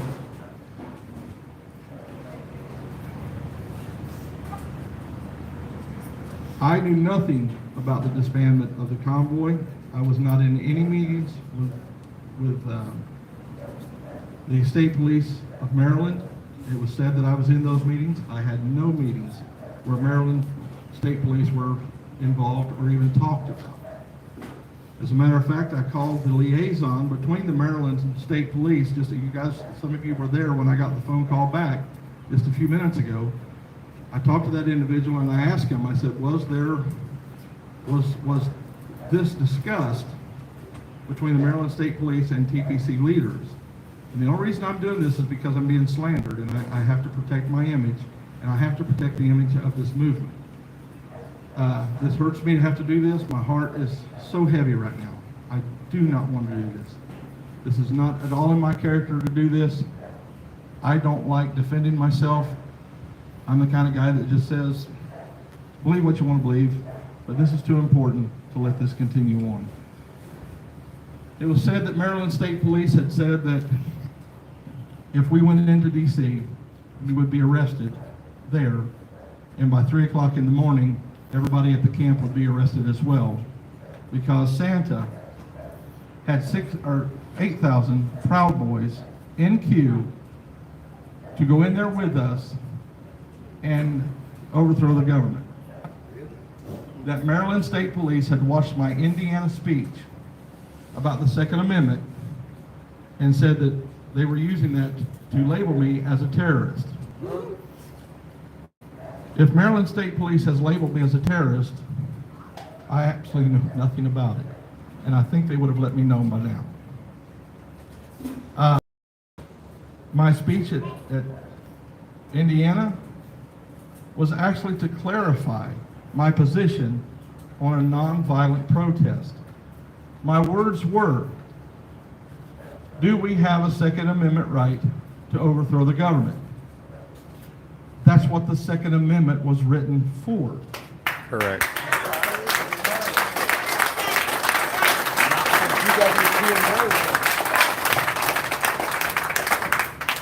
It has nothing to do with hunting.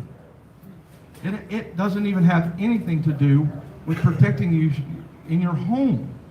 It was literally written to overthrow a tyrannical government. But right after that, I said, do we have a Second Amendment right to overthrow the government? Obviously we do. But I said, do we have a moral right at this time to overthrow the government using the Second Amendment? And I said, absolutely we do not. How you can get that I am going to violently overthrow the government from that statement is asinine. You're insane. I have preached nothing but a peaceful protest. From Olympia, Washington, to fit their narrative. until Hagerstown, Maryland. I have talked to the police department in Maryland. I asked the detective, he said, can you call me? I said, may I ask you a question first? I said, because I was getting rumblings that they were thinking that we were coming, from the words he was saying to me, from the people he was bringing online to talk to me. He actually brought one of their like SWAT team commanders on to talk to me. That tells me that they might think that I'm going to, and I understand that they have to prepare for the worst case scenario. I get that. And I was completely kind with them, completely humble with them the entire time we talked together. He texted me back and he says, I do not believe that. I've got the text. I'll show it to you if you want to see it. I'll show it to all the live stream. So even the DC Metro detective that I was in conference with knew from my talk with him that we were not coming for violent reasons. We were coming as a peaceful protest. I made it abundantly clear this was going to be a, what's the word again, guys? I keep forgetting what it is. No, a civil disobedience. We were going to do civil disobedience, and I said we're basing this on the same venue as Dr. Martin Luther King Jr. did. We're going to come in, we're drawing attention to a cause that we believe is a just cause, and we're right now being ignored. And I will tell you this right now, with 1776 Restoration Movement, we're still going to do that. That has not changed. There we go. I do not have 8,000 Proud Boys, and let me just point this out for those that were with us in the Portland area. Let me say this first, I have purposefully stayed off of even the Proud Boy chats because I wanted to honestly say, because here's what the Proud Boys do. When conservative groups come into protest and those other evil actors come in to try to stop us from protesting, the Proud Boys come in and they protect the protesters from the ones that want to do them harm. Pastor John Locke was protesting at a Planned Parenthood rally, or Planned Parenthood Center, doing a worship service in front of that. He had no idea who the Proud Boys was, had never met one, didn't even know what they were, and a lot of people don't. And he said, all of a sudden, they come down the street with paintball guns and baseball bats, all geared up to do battle, and he said they were going to kill us. That's what he felt like. And all of a sudden, these guys stepped in who turned out to be Proud Boys, and he said they saved our lives. That's what the Proud Boys do. The media has vilified the Proud Boys. Yes, they have. Made them out to be violent people, made them out to be extreme right-wing zealots. Look, I am a proud boy. I make no bones about that. I wore my colors for the entire time until I became a leader, and the only reason I took my colors off is not because I'm not proud to be a proud boy, because I didn't want it to be a distraction. I don't want this to be about the Proud Boys. I want this to be about restoring a constitutional republic and restoring American rule. That's all right.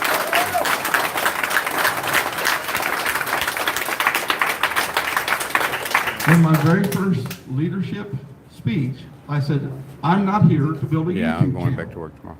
I'm not here, I refuse to profit off of this movement. They're selling t-shirts on Trucker G's channel. His daughter graciously made them up. It says one of them's Convoy Santa, and the other one's Santa's Misfit Toys. That's what my live stream followers call themselves. Right. And when you got a Misfit Santa, you're going to have to expect a few Misfit toys.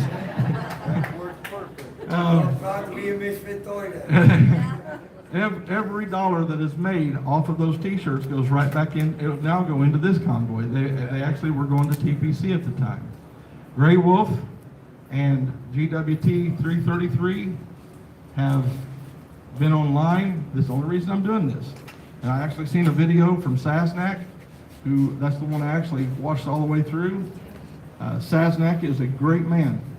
He is a good man. And I consider him my friend. I wished he'd have reached out and talked to me before he made this video and got my side of the story.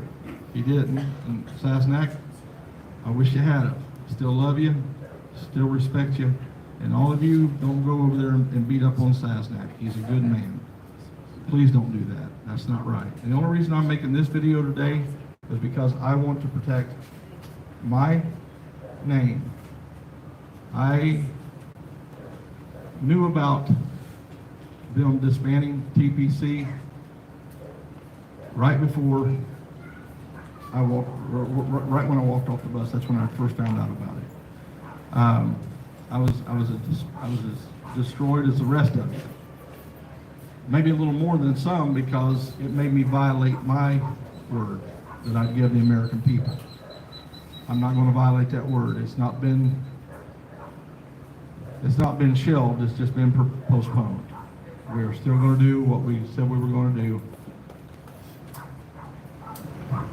1776 Restoration Movement has become, I believe, even a better movement. I believe we now have a very clear way to go. Some have brought up the fact that I have said that I am the leader of this, and I will be the only leader of this movement. There's two reasons for that. For the last 2.5, 3 weeks, I have fought with a board. I have fought with a group of people, and every phone call, every leadership phone call was a fiasco. One. One was pleasant. That was the only one that was pleasant. The rest of them, it was just like blood shooting out my eyes. I like to get things done, and this has to get done. So when I say that I'm the leader of this convoy, I mean that. And what that means is that I make the final call on what we do. That also means that I take full responsibility for everything that's done. They're not going to come and get a bunch of people. They're going to come and get me.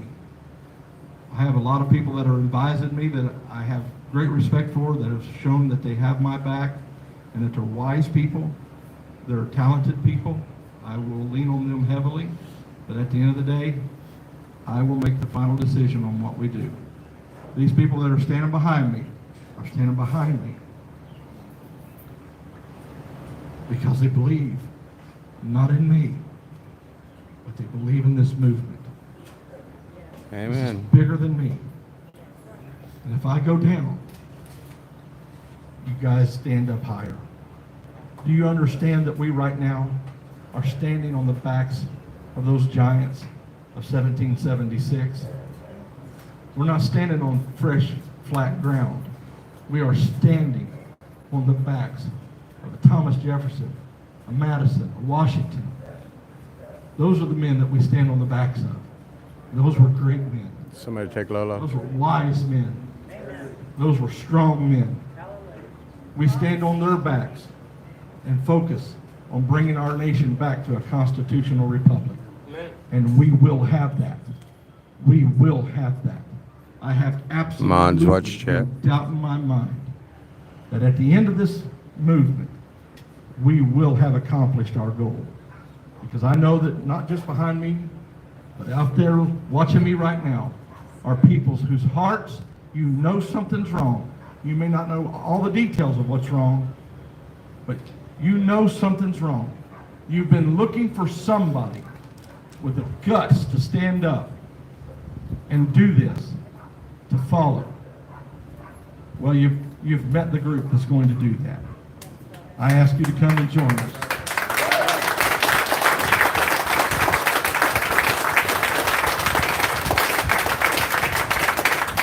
The reason I know that statement to be factual is because I was a truck driver just waiting on somebody to start what TPC started. And when it started, I joined it. Some of my friends asked me, have you heard about the Convoy? I said, yeah. I said, are you going to join them? I said, yeah. We knew it. They knew that I was looking for that. And you're looking for it too. We love each other, this group. We've been through, some of these guys, I look back at them, they have mastered the 1,000-yard stare already. If you only knew the battles that this group has been through. We haven't shed any blood, but they're willing to.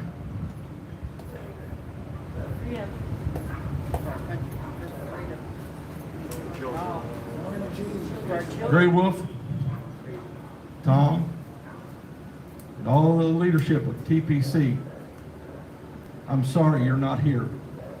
I'm sorry you cowered it out. I'm just going to call it like it is.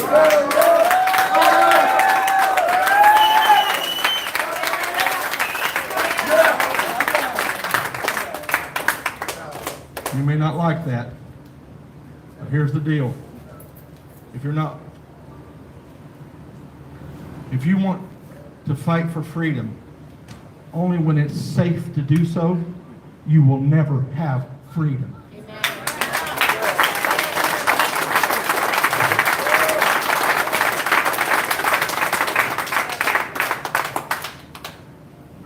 Our founding fathers pledged their lives, their fortunes,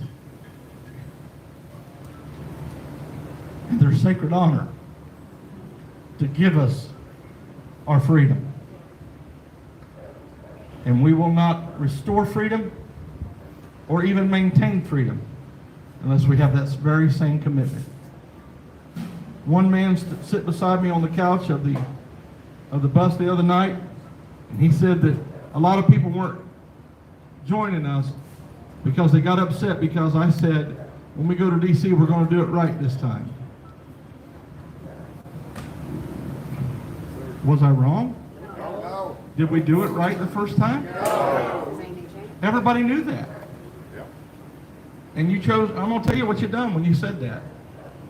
You just used an excuse not to join.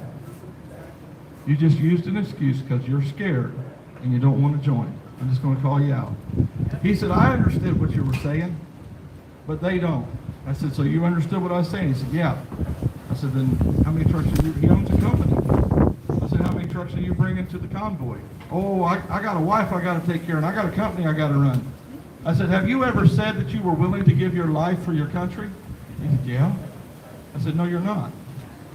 If you're not willing to lose your truck or your car or your home or your business or your bank account, don't tell me you're willing to give your life for freedom. Still one moderator hater. Get him out. You guys know that our country is going to a terrible, terrible place. And if you don't stand up now,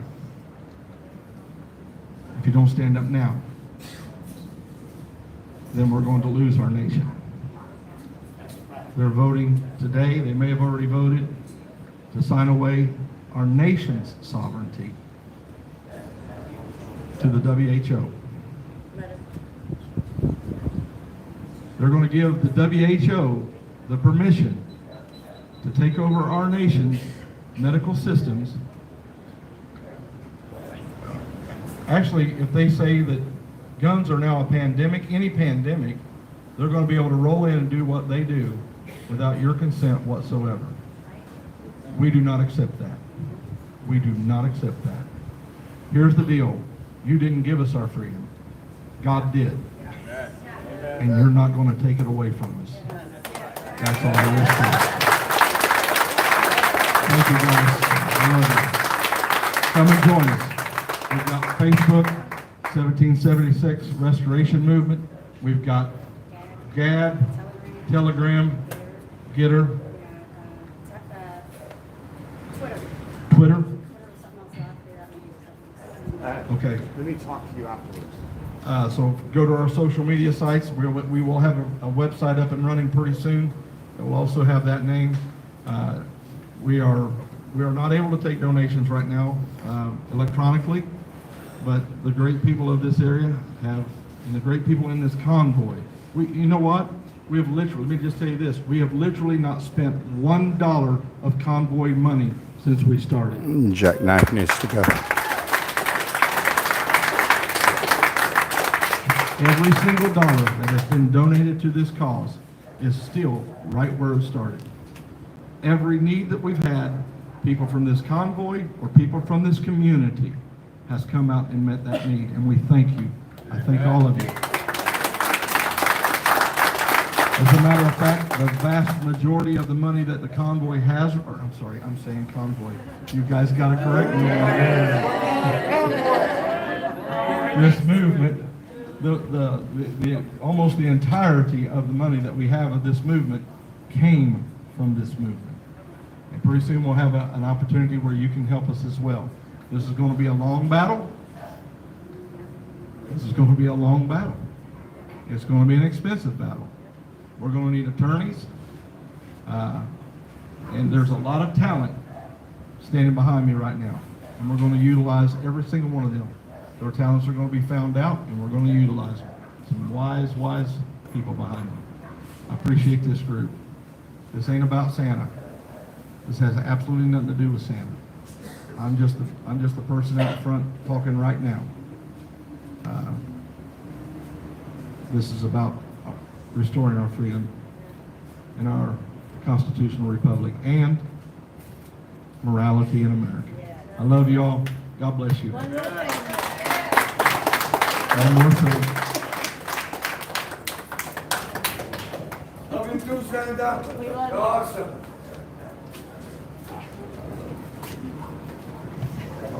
That's the one more thing. I gave you the mic. Get one more thing right there. And then 2, and then 3.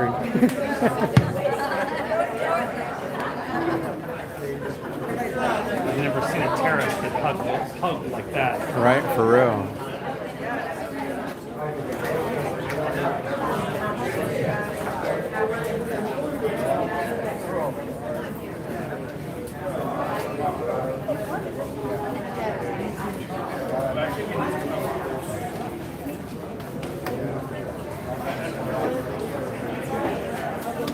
I don't know yet, Linda Lou. I'll let you guys know as soon as I know.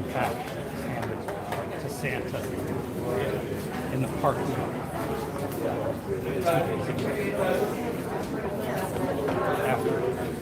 After and then another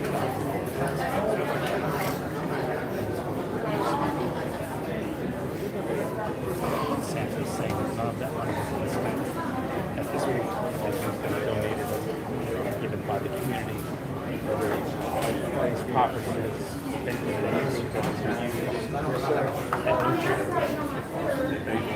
Santa? Hey, Santa. So I'm still live. So you mentioned that you are still planning to go to DC at some point, correct? Do you have a date yet released?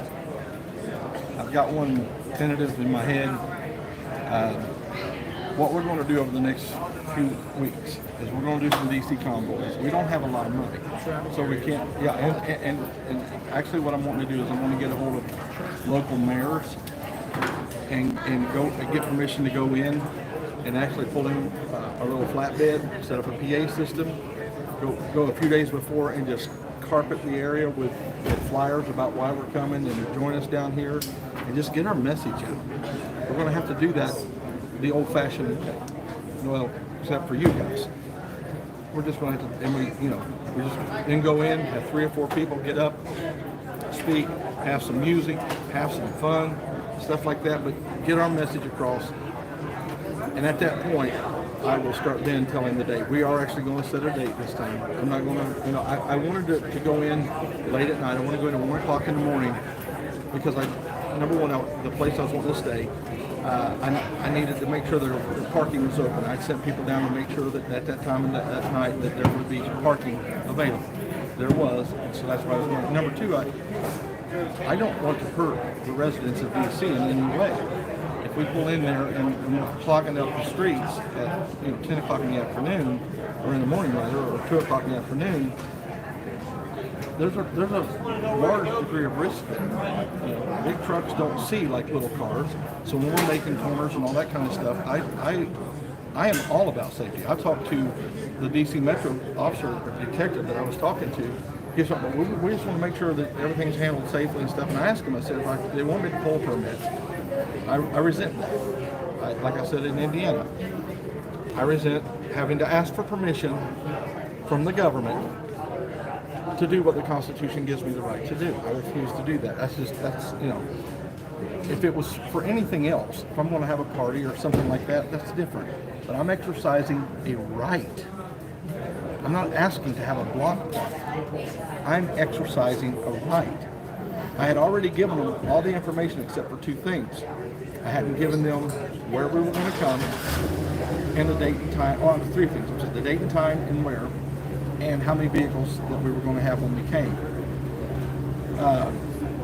One of the other things, let me back up to my speech. One of the other things, no, never mind. That'll come out later. So I told him, I said, that's the only thing on this permit that you sent me that I haven't answered.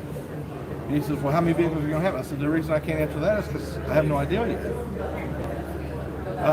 He said, but if I give you the date and time, will you block our access? And he said, I cannot tell you. He said, that comes from a higher person than me. I said, that's why I can't tell you. I said, the reason I can't tell you is for the same reason you're telling me I need to. It's for public safety. I said, the last time we came into DC area, we told you we were not coming into downtown. We told you we were. Yet you blocked every exit on 395. And is that 695? 395, 495. 494. Yeah, What's you there's go another one. 270, 695. 495, 395. But there was another one that's 295 to 695 back to 495. Or to 295 back to 495. They blocked that with a snowplow or something. Yeah. And a bunch of barricades. And there was a lady, a resident of the area, who drove into one of them barricades and killed her and the person that was in the vehicle with her. We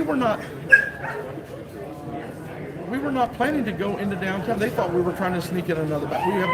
We were completely and totally honest with them the entire time. I said, so when I tell you why I'm not telling you when I'm coming is because I know that you're going to block us. And that's going to create a greater risk to your citizenry that you say you're trying to protect by making me tell you when you're coming out. So I'm actually more concerned at this point in time for the citizenry than you are. Because the last time we told you what we were going to do, 2 people got killed. So I said, that's why I'm not telling you. I don't want you, because whenever they block us, it starts an immediate traffic jam behind us that we can't control. And people get hurt. Again, watch out, Murphy. So let me ask you one more thing. I know this is about the people in general. As a trucker, what's your call to the truckers of America? It's costing you about $1.05 a mile to run your freight. January a year ago, it was around 35 cents a mile. or 45 cents a mile.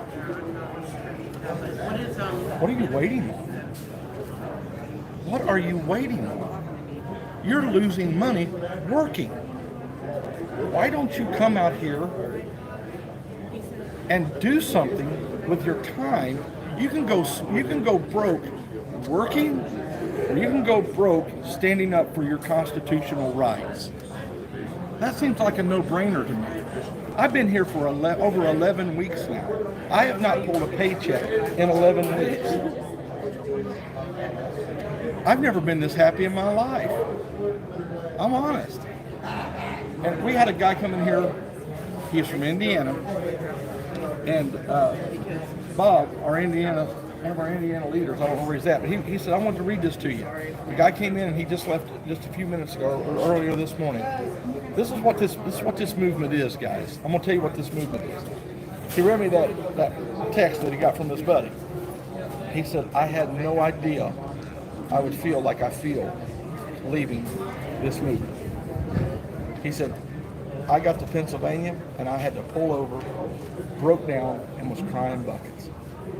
There is something special here. I don't know any other way to describe it. There is something special here. This is the most powerful movement I've ever been involved in my life. I can't explain it. There have been people that have come out, and you guys know this is true. There have been people that come out just to visit with us at a stop. One guy had on a pair of shorts. And we took him into a cold, cold climate. He would not leave us. He couldn't leave us.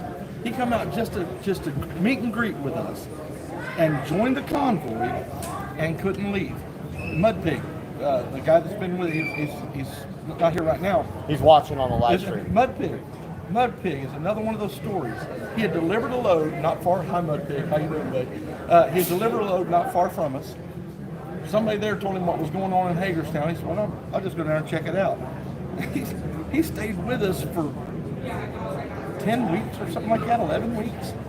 You know, there's something about this environment. There's a powerful pull. What it is we've all got the same heart. We all truly want our freedom back. We know that our government is treating us wrong. We know that they're becoming tyrannical. No, they're not becoming. They are now tyrannical. If you don't believe they're tyrannical, watch how they handle this when we start to protest. When you peacefully protest your government and they ride in and start, impounding vehicles and arresting people and all that kind of stuff for peacefully protesting. Now, I am not going to block a whole street. It was never my intention. DC Metro knew that was not my intention. As a matter of fact, the street that I had chosen, we were leaving 2 lanes open. Now, I know it's DC and I know there's heavy traffic and I know it's going to cause a problem. I'm sorry for that, but this is what we're here to do. You're not paying attention to us. Be thankful that it's us coming to get your attention. There's a whole bunch of other people who do not have peace in their heart that are in the background just waiting on a leader. You don't want them coming. I don't want them coming. If that happens, listen to me. All you that are watching this right now, you've got that in your heart. If you do that, our nation is done. Do you realize that will destroy us forever? We'll never reclaim a constitutional republic if you take up arms against this government. We will never have it back. You cannot out-violence the government. They will squash you, but you can out-peace them. They are very well equipped to deal with violence. They deal with it well and they go home and sleep good at night when they do. But they have no idea how to handle peaceful protest. It makes them look horrible. And it should, because tyranny should look bad. When you talk about losing your life for freedom, can you tell us what that is? Clarify that. It's every aspect of that statement. My life now is being able to spend time with my grandkids. I've not seen my grandkids. The only time I've seen my grandson was when he had a tonsillectomy, and most of that time I couldn't be with him like I usually am. I've not seen my family in 11 weeks. I'm losing it. I'll never get that time back. It's gone. You got an 86-year-old mama that I love with all my heart, whose time is short on this earth. I would love to be spending that with her. I'll never get that time back. I'm losing my life for this cause already. Losing my life means my bank account, what I've worked my entire life to. I'm 57 years old, guys. I can't start again now. I'm not 45 and can build another business. I'm 57. I'm 5 years away from retirement. I can't build another one. So I'm literally putting everything on the line. My life is on the line. And it also means losing my life, my mortal life. But I'm kind of like that old preacher. I'm kind of like that old preacher down in Kentucky. He went down there back in the 50s. And he didn't preach against using tobacco. He was preaching against growing tobacco in Kentucky. That was their cash crop. And some of the guys in the community met him after church one day, circled around him, kind of like you all are me right now. Circled around him. They got their knives out and told him, said, "Preacher, if you don't stop preaching that message, we'll kill you." Good godly men, I'm sure. And they said he looked at everything, he went around the circle, looked at every single one of them in the eye before he spoke. Looked them everyone dead in the eye. And he said, "What? Are you threatening me with heaven?" Amen. What do you do with a man like that? Yep. What do you do with a man like that? Nothing. Are you threatening me with heaven? Thank you. I'll go tomorrow if you so choose. If my God gives you that choice. Exactly. You're not going to touch me. There's a whole lot of things worse than diet. There's a whole lot of things worse than diet. And I'm willing to do those things as well. Dying is the easy thing for me. The other things are harder. So right now you're working on setting up ways for people to be able to donate. For people in the area, the meeting area, 2 hours away, what kind of things can they drop off? What kind of donations are we most in need of here? Well, what was amazing about the last organization we were with, they hated the American Freedom Convoy. I was told under no uncertain terms was I to let them come onto our grounds or join our convoy. Honestly, now that I can be open, I had sent back channel messages to the American Freedom Convoy that when we went into DC, I would save them a parking spot. Because this has to be bigger than just one movement. There are thousands of patriotic movements out there. It's time we come together. Keep your leadership, keep your fundraising, but come and join us. In just a few days, we'll tell you exactly, or a few hours actually, we'll be able to tell you where we're going to be. And you can come join with us. You can have your meetings off to the side as long as you agree with peaceful protest.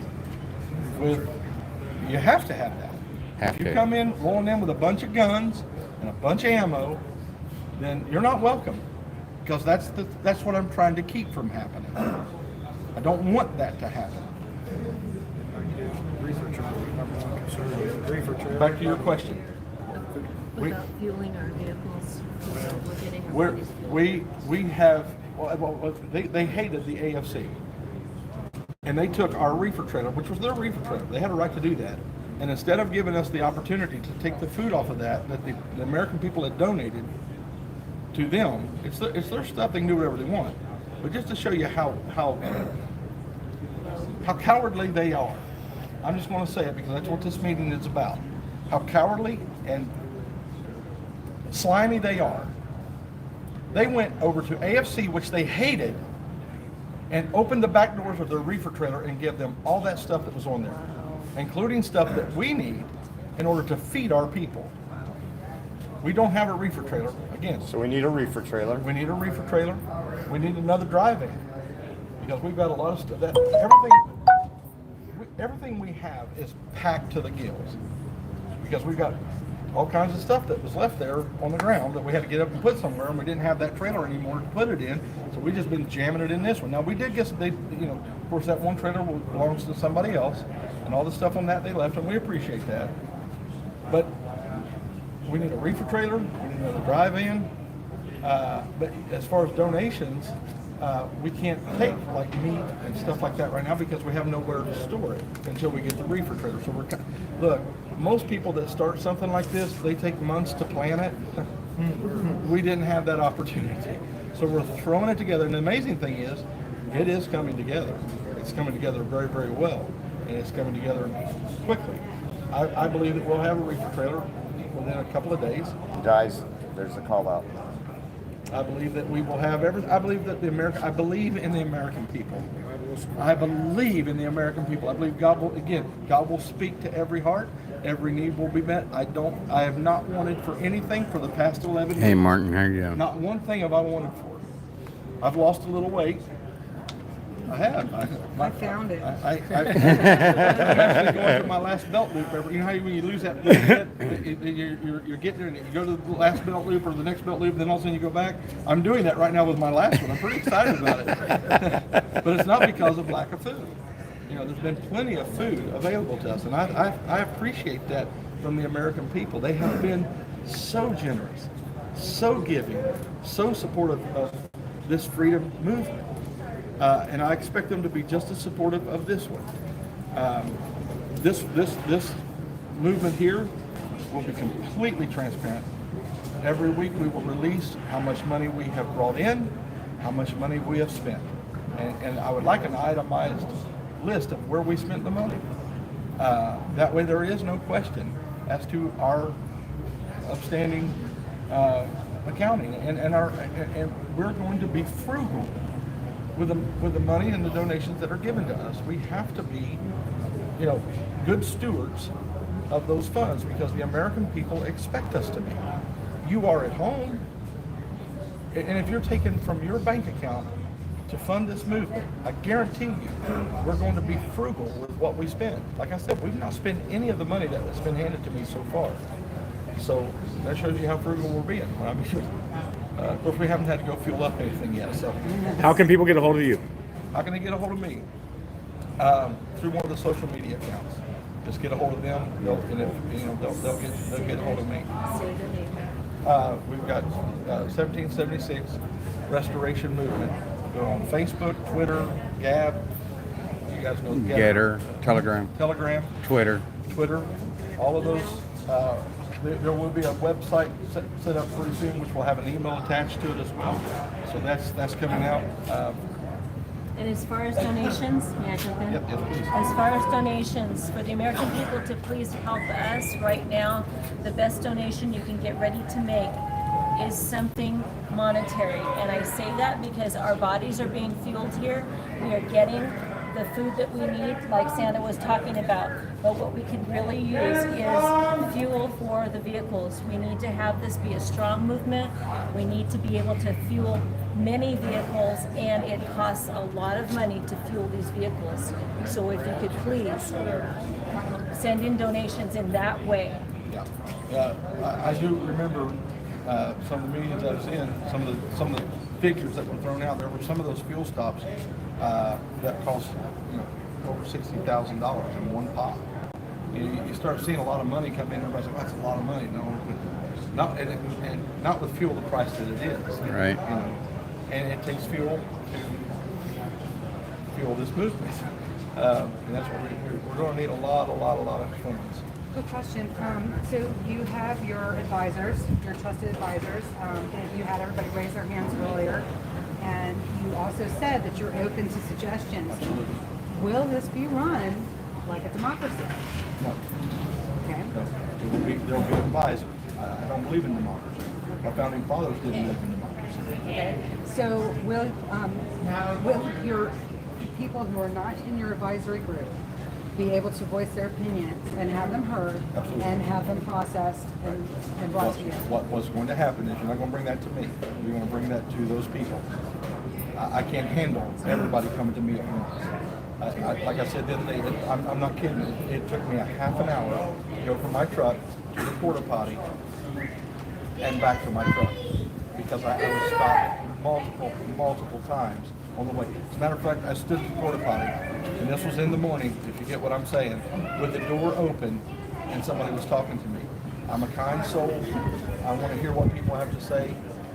I stood there until Rose come up and pulled that person away so I could take care of business. And, then go, you know, she kept her busy until I started back, and I was stopped 2 more times on the way back to the truck. I can't do that. I have to take care of my business, you know, running the convoy. Not my business, but the business of running the convoy. So what I've got to have a buffer between you guys and me. And what we're doing is we're sitting down in meetings, and they're bringing that stuff to me. We'll talk it over. I'm not. When I say that I'm the leader of this convoy, I'm not a tyrant. I'm not a dictator. I think I've made that abundantly clear through my life. I want to hear from people. I love people. I love to talk to people. Rose is all the time. She's my. What did I tell you the other day? Chief of staff. Spiritual advisor. She's my chief of staff. We'll go with spiritual advisor, Rose. She's my prayer partner. But she's like, why did you stop it? I said, because people wanted to talk to me. I love to hear from people. And I love, and what I do when I make a plan is I set it out in front of somebody and I say, tear it apart. This is what I think we should do. Tear it apart. Tell me how to make it better. So that's what we're doing here. I've got some people, and the people that I've brought in around me to be advisors, they are there because they've been with me, and I've seen them in action, and they are, number one, they're sharp. Number two, they're committed to the cause. And number three, I trust them. And the thing about that is I will be adding more to that as we go on. We're going to be breaking that up into different areas as well. There'll be some people that are handling logistics, making sure that all this stuff is done over there. Somebody's going to be handling donations that come in. So, you know, this is, you got to understand, this is a brand new movement. We are flying by the seat of our pants trying to pull this all together last minute. And there's a lot going on here. Will there be a series of checks and balances? Will there be voting? No, absolutely not. We don't. That's what happened with the last convoy that you were. There was 5. Yes, it was. Yeah, it wasn't. You guys didn't get a vote. Okay, yeah, that's But there was people that were voting. Yeah. And you didn't have a voice in that last convoy either. Well, I have a really loud voice, but I didn't have a vote. You didn't have a vote in that last convoy either. Right. But now, if we're, Now, so here's my at question times to you. I don't want to put you on the spot, but here's my question, because this was a concern that came up with some of the other groups. I think you were already aware of it. And of course, you know, anyone who's streaming winds up hearing about it, is if we are trying to restore our republic, and our republic has a series of checks and balances and voting, where every voice has a say, then are we going to do that here? Are we going to behave in a manner of what we're trying to restore for our United States of America? You're conflating two things here. The constitutional republic governs the entire United States of America. It governs, you know, it's the United States, it's the central government of the United States of America. It shouldn't be that. It actually should be states government should be the most powerful. The federal government should be the weakest. What we're running here is akin, I'm not saying that it is, but it's akin to a military campaign. In that particular position, when you're trying to get things done, you don't have a vote. You know what I'm saying? What's different about this in the military is you're not committed for 4 years. You know what I'm saying? You Do come you here feel like that was voluntarily. part of the problem, though, about the lack of transparency, and that's been a large part of the gripe that everyone has had? That's why we is that we haven't known, and then we don't wind up having a say, and we've been expected to just hop in our cars and run around the country. Now, we always have a choice. We've always had a choice. Every last one of us has a choice to participate or not. So, but the lack of transparency, are we automatically, because of human nature, falling into that same kind of trap where we don't have it? Not yet. Not yet. I'm just kind of seeing where it can go that Until way. we get there. I mean, if you see that I'm not being transparent, I think I'm probably the most transparent person under this roof right now. Understand what I'm saying right now is not an accusation. No, no, It is I think straight you up a got question. concern. I It's got a that. straight up question. Okay, so you're talking about voting and having a say. So when he says that there's nothing voting, it doesn't mean you're not going to have a say. Like he said, he has the lieutenants in place, the people that you will be able to come to. It's basically like a team leader. Let's put it that way. To me, Did you hear that, Santa? Team leader. That was a really good phrase. Just saying. a team leader, people can relate to. Yeah, yeah. So That's that- a good phrase. I like that. Oh, okay. So, Yeah. say I knew we you'd have catch this team here, and Tom's our team leader. So when we have an issue that we want addressed, we say, hey, Tom, can you please address this for us? We have this issue, and we've been talking about this, and we want you, Tom, to take this to the leader. So rather than 5 of us in our own separate ways, stopping him at the bathroom we and trying to get understand him, We all understand Tom that. comes. And that's exactly But what that's a Rose said. say. Rose- That's where I wanted to Rose say. just explained it exactly. Matter of fact, start keeping in mind. That's You will exactly have what a I plan on say. It doing. is going to be the convoy having a say. Sorry, the movement having a say. We're all working on it, yeah. And the voting system is for the government type of thing. It's a, like you said, it's a different animal. And we can talk about that. I also, just for example, I believe in the First Amendment right to free speech. And I have people come on, excuse me. I have people come on my live stream all the time, and they start bashing other people, or they start bashing our movement, and we'll shut them down. We'll just delete their comment. My admins are really fast on it. And then they'll start saying, you're violating my First Amendment right to free speech. No, I'm not. No, I'm not. You go to your channel.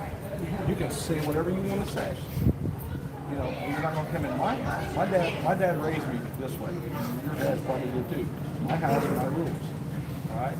So when they come on there, it's my house, my rules. But they have a say. They can Well, talk I'm just saying, leadership. They can we use things like that. We equate things with government control. Nobody's going to come in my church and preach some false doctrine. Amen. They're just not going to do it. It's my church. I will stop you. I have the right to stop you. I not only have the authority to stop you, I have the obligation to stop you from doing it. So, if you want to preach that doctrine, start your church and preach your doctrine. The government can't stop you from it. Don't ever equate, you know, your rights end where my rights begin. So these are my rights. This convoy, I want to hear from everybody, but I don't want to personally hear from everybody. I can't personally hear from everybody. That's why we're setting up a system, a way to bring that information to us, and then we will discuss it and make a decision from there. But make no mistake, I'm not going to have 5 people fighting on a phone call because 3 of them want to do it and 2 of them don't. You know, that's a waste of energy, a waste of time, and it just can't be that way. This is strong leadership. Get used to it. Get used to it. This is what strong leadership looks like. Weak leadership can't make a decision unless somebody else tells them how to make the decision. I will make that decision. You have the right to follow it or the right not to. You have the option to follow it or the option not to. So that's, you know, I'm a compassionate person. I'm a passionate person. But I'm also a compassionate person. I want to know what everybody has to do. Again, Rose is constantly, I'm exhausted, guys. At the end of the day, my feet hurt, my legs hurt. You know what, yesterday, I ate a donut and that was it until you guys fed me that chicken salad sandwich. I mean, I was starving, but I had so many people calling for me from different directions. It hasn't caught on yet. It hasn't caught on yet, but it will. And again, I don't want to be unapproachable. Understand? I want to be approachable. I want to stay out here with you guys. to be with you. I want to eat with you. I want to talk with you. I want to laugh with you. And I want to do that stuff with you. Because you're my brothers and you're my sister. I love you guys. But I can't be handling business in that fashion. It has to be handled in an appropriate way. Okay, is that clear everything up? Thank you, Santa. Here's the thing, guys. I'm not going to run from hard questions. I'm not going to run from them. That's a hard question because I know if I don't phrase it correctly, it's going to make me look bad. It's going to make me look like a tyrant. I'm here fighting tyranny. Why would I become a tyrant? I hate tyranny. I like your choice of words. Thank you. Thank you. I'm a little blunt sometimes. I like it. Yeah, once we become PC, the movement goes down. Yeah, absolutely. Absolutely. Any other questions? That's exactly what we're fighting against. My press secretary's asking any more questions? Any more? Thank you, guys. Thank you for covering us. God bless you all. Santa, tell everybody hi. Hey, guys. Thanks, y'all. How you doing? Thank you guys You got for being 110 here. people watching this thing? Yeah, I had 130. Oh, my goodness. Yeah. So thank this you, is Santa, guys. We really have never really met until like right now, and I wanted to do it in front of you guys. So, yeah, this is Santa. David's his name. And of course, everybody knows me, Frankie Bobby Frank.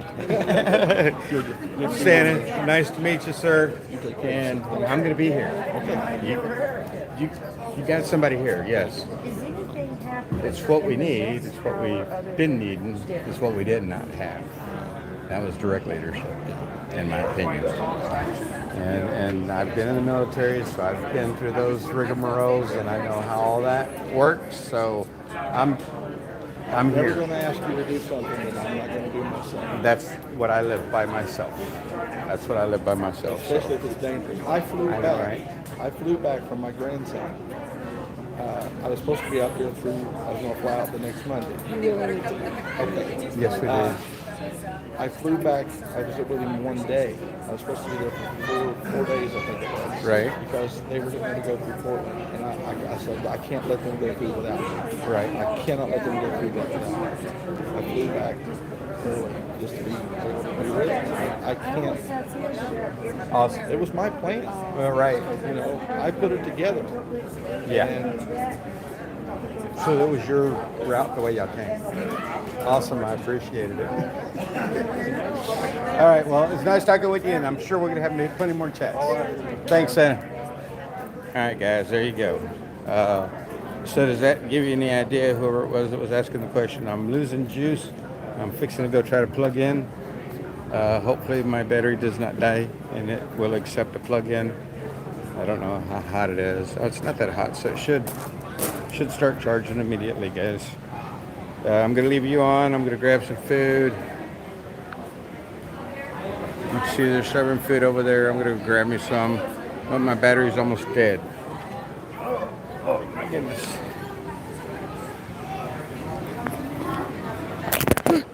Oh, guys, I almost dropped y'all.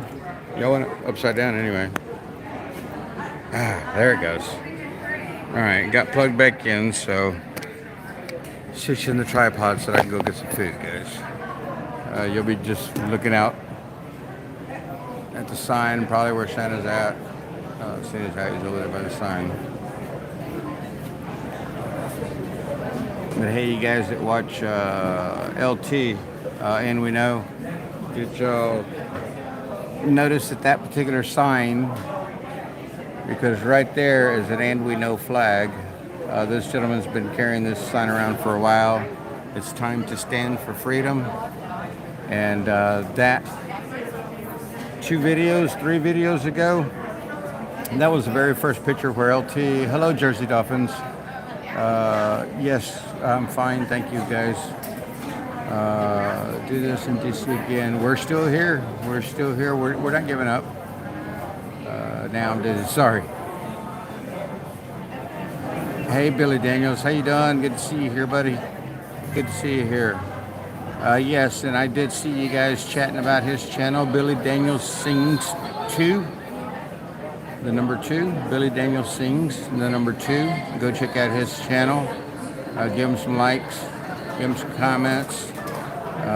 Does good covers. I appreciate watching him. I don't get a chance to watch him as often as I probably would like to. But what I do get a chance to see, it's enjoyable. And I appreciate your conviction in what you do there, Billy. It's phenomenal. I really appreciate it. Yes, Uncle Deuce. I believe you're a mod there, correct? It's 5 hours ahead of you. Time that is maybe 50. It's pretty hard holding this together. I think I'm gonna have to shut down. I'm gonna have to mute this for now, guys, while I'm not able to talk over it as I go get fed because this music is copyrighted, probably. Does anybody know? Do I need to shut it down? Martin, I appreciate you being here from Norway, buddy. Really appreciate you being here, Martin. Yes, we are still right down the road from the Speedway. We're not that far away. In Scotland, it's 11:45 over there in Scotland, Ray J. Wow, thank you for being here, bud. Appreciate it. Thank you, Bobby. I got in late. Did he say who's advisors?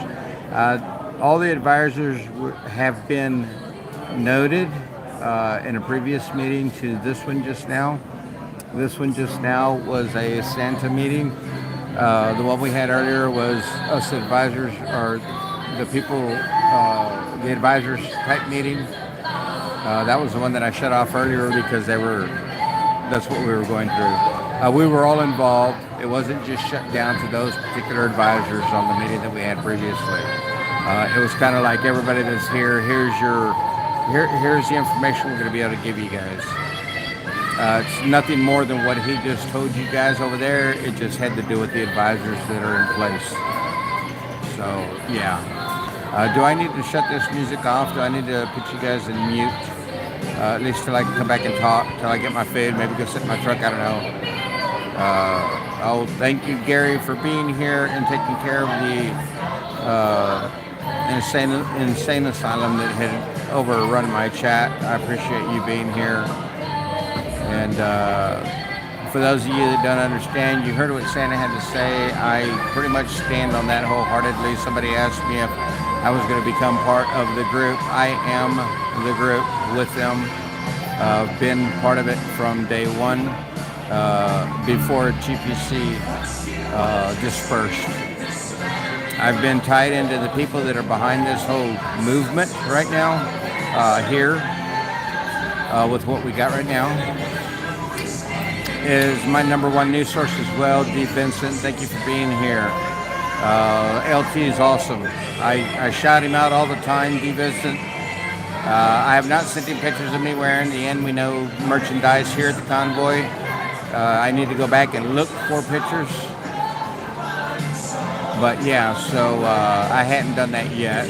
Someone's thinking, no, this is playing on the radio, or I think somebody's got a Christian music CD out maybe, and that's what they're playing, is maybe a CD.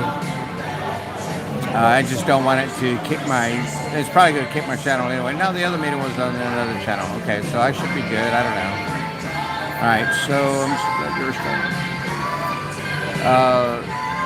It's not so much that I'm standing with Santa, Uncle Deuce, just FYI. I'm not saying I'm not standing with Santa. What I'm saying is I am standing with what I believe in, my principles. Somebody has to be here to continue this fight. That's what I want to be affiliated with. Do I become more involved in the convoy as time goes on? I don't know. God will make that decision for me. I do not make those decisions. God has put me here. He's asked me to be here. He's asked me to stream. You guys have done that through him, in my opinion. And that's why I'm here. I'm not giving up this fight, guys. You guys have got to understand, you have children of your own. I have my own children. I have grandchildren even. And this is about them, guys. I mean, I don't understand how people don't comprehend or understand that part of the situation that we're in. I mean, everybody that's on here right now has lived a pretty doggone good life. Rich or poor, it doesn't matter. You've lived a pretty good life because you lived with your freedoms. They're trying to take that away from you. You see what's happening with these quote-unquote food shortages, this quote-unquote thing that's supposed to be good for you. A sister of mine just had a pacemaker installed. Thankfully, no clots were seen. It makes me feel bad for her, fully vaccinated. And I don't mean that in a bad way. I mean, my family, you know, adults make their own decisions in my family, and that's the way I feel about it, just like my kids. My kids are of their own volition whether or not they choose to take this vaccine. I cannot stop that. I can ask them not to. I can talk to them about why I don't want them to, but I can't stop them. They're adults. The greatest thing that I have from that so far is that both of them have stated that they would never vaccinate their child, my grandchildren. And I pray to God that that never comes to pass, that they have to make that decision. That's why I'm fighting. I don't want it in my grandkids. I want my grandkids to carry my lineage, carry my bloodline. I have one child right now that can carry my bloodline. And I definitely don't want him vaccinated, because if it creates some kind of havoc in his life later on down the road, I'd rather be safe than sorry. The saying holds true. I'd rather be safe than sorry. I'd rather have it and not need it than need it and not have it. I mean, you guys have to understand from which those contexts come, because, it's just part of life. I don't know, but I'm getting hungry. I'm going to mute you guys for a moment. I'll come back and chat with you. I'm going to leave you where you're at. Y'all can see the sign. I'll watch people as they walk by. But I'll be right here, guys.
Hey guys, so I got my food.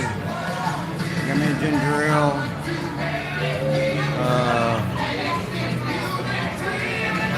Chicken, ham, cornbread dressing, mashed potatoes, gravy, and a salad. So yeah, that's what I'm gonna have for dinner. I'm gonna mute you guys again. Sorry. While I eat. I'll talk to you in a minute.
The music's gone off for the moment. I am eating, so you'll probably hear me licking my chops as I speak. What little bit I will.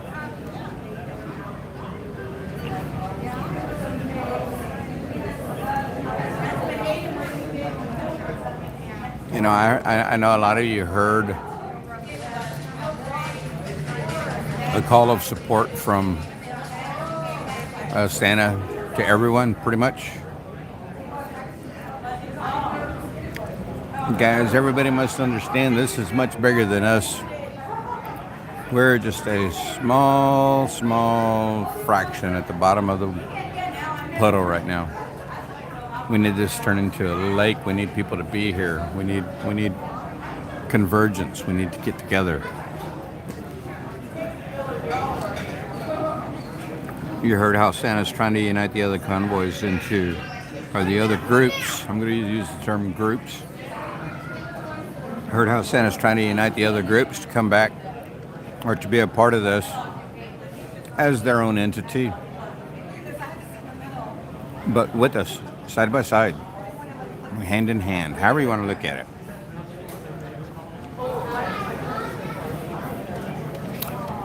in my opinion, a lot of what I heard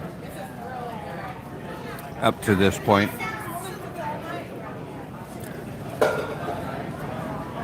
everybody was too concerned about their, imagine that. Everybody was too concerned about their monies and their names of the group and the this and the that, because in my opinion, TPC couldn't have AFC because AFC wanted to have a portion of the TPC donations that were being made because AFC was there as well as TPC. And then it became this other thing, and then it became this, all of a sudden it became AFC, and then all of a sudden, I mean, it's because people are trying to keep their names so they can keep the funding coming to their group, and the rest of the groups don't matter. And Santa's trying to change that and give all the groups the same opportunity that 1776 Restoration movement will have.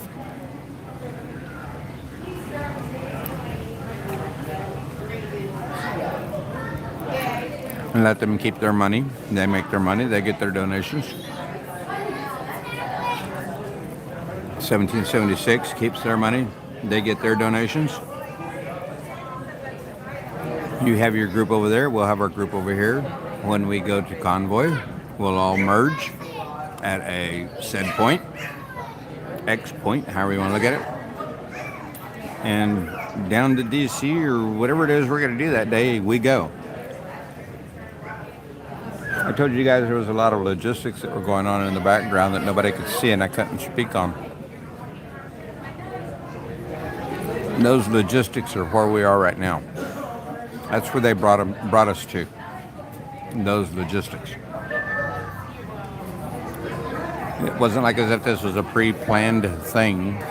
It was that there was people in the background that were willing to go out and find and look and discover and speak. Follow the roads, see where the roads go. See if we can get tractor trailers down there. Find a venue. So many things that are happening on the ground in the background that a lot of people don't see, which is where I've been from day one. You guys just didn't really actually know that to some extent, though I think I did mention some things to y'all.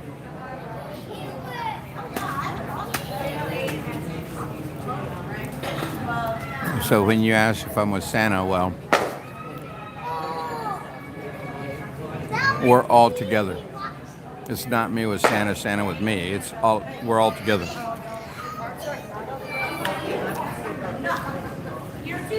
Some of us realize that this is a common cause that we're fighting on.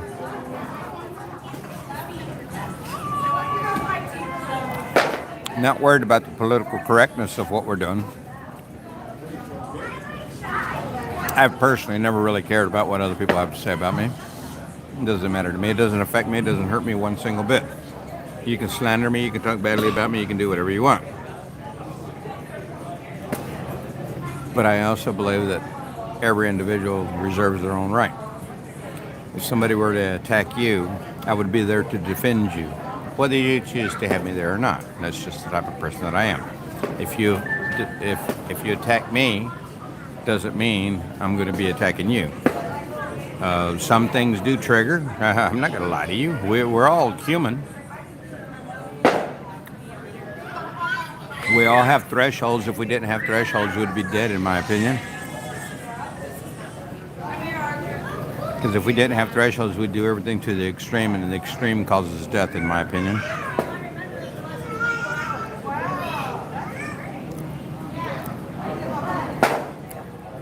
Physically, mentally, or emotionally.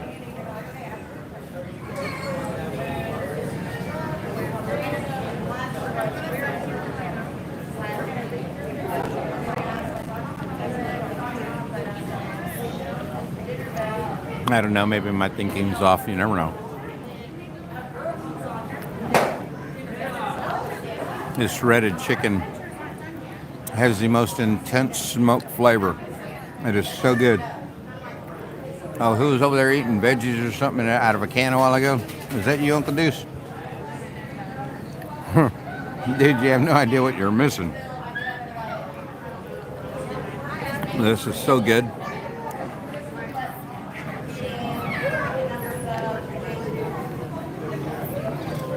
Anybody seen Varsity Blues?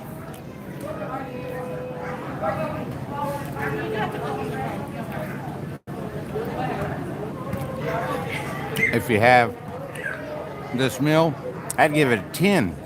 Susan Swift in the house. Is Susan Swift in the house? Hey Susan, how you doing, girl? Appreciate you being here. Glad I realized you were here. I was eating, not paying attention to chat. Sorry, but I was hungry. Told you guys I would eat and talk.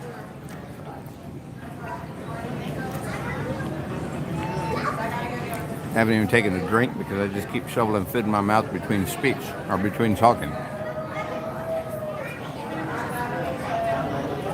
But thank you for being here, Susan. Good to see you.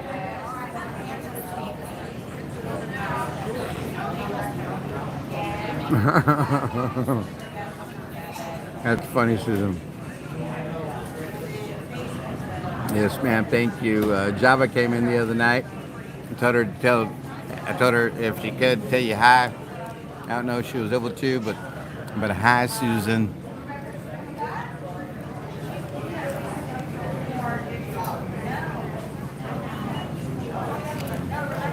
Hey, Sino, you can join me with mine because mine is, y'all saw the first part. Well, you can see I'm pretty much devouring it, so that's what I'm telling y'all. It's so good. What the heck happened?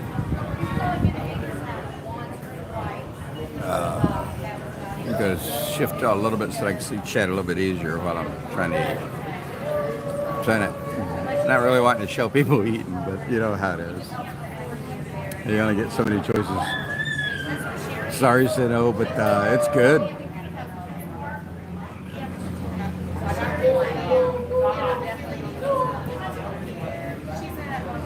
Just smash those trolls and the like button. Thank you. Gosh, I haven't seen Java. I know, right? Java hadn't been here in a while. She was here the other night when I was live streaming. She was here the other night. It surprised me when I saw her because I hadn't seen her in a while. Kind of like Susan right now. I did see Susan the other day. Susan sent me commented or something on something the other day, and I responded to her.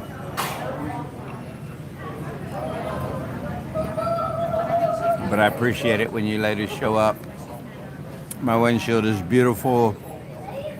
So admirable of you ladies. I much appreciate it. I was telling some people that were here that have not really known from whence I came because they didn't know me. I got to meet some new people. I told you guys earlier I met Buffalo Wifey. She was one of my mods at the beginning. Susan, you probably know Buffalo Wifey, I believe. She's here in the group with me and with her husband here in our group, being a party of the 1776 Restoration Movement.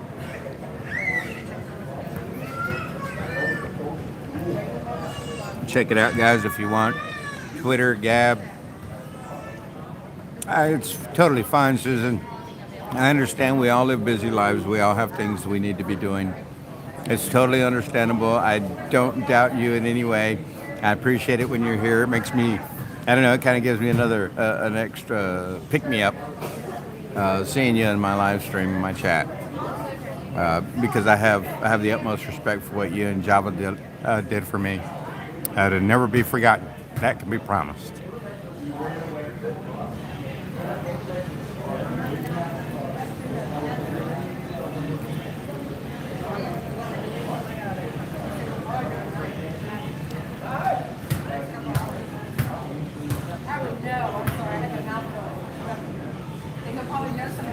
I think I even managed to go to some, thank you, Summer. I think I even managed to go to other chats. Hey, Tim Avery, how you doing? Good to see you here, brother.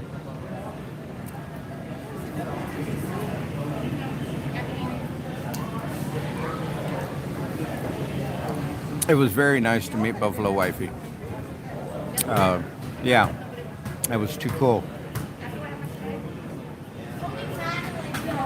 I only miss if I don't know you're on. I try to put things out when I can. Sometimes it doesn't work that way. We were so obsessed by God that we got too comfortable to stand up against tyranny. Just wait until what's going on in Sri Lanka comes here. Right, Tim? For those that don't know, maybe go check that out, what's going on in Sri Lanka right now. Or Australia, for that matter. It's almost like as if Australia is the petri dish for the BS that they're trying to shove down our throats.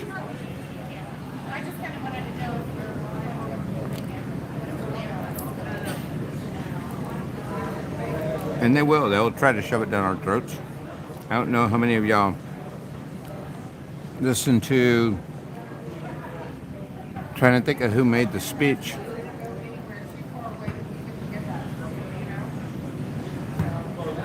It wasn't the one about you'll have nothing and you'll like it speech. It had more to do with the fact that because our timeline has not met expectations, we expect to push the timeline up. Now, for those of you that might not understand just exactly what I think that means, the way I feel about it, my opinion, my chat, my opinion, that the timeline that they're shooting for is the 2030 timeline.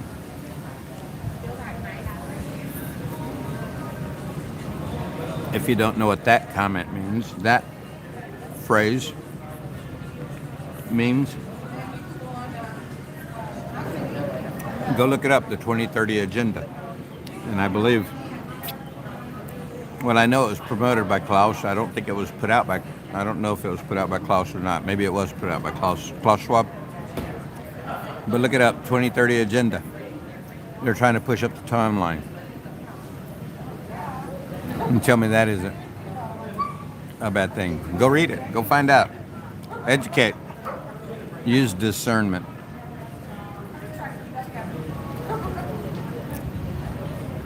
And people are over here looking at me because I'm talking into the camera. By myself. Sitting here. And drinking my ginger ale. Ate my shredded chicken. Ham. Got a little bit of mashed potatoes. A little bit of cornbread left with some gravy. I'm almost done. I'll be a proud member of the Clean Plate Club.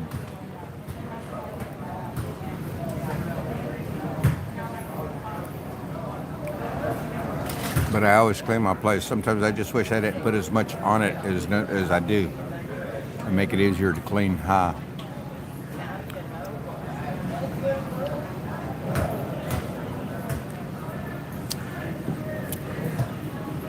He's got some good music, Brenda. Enjoy.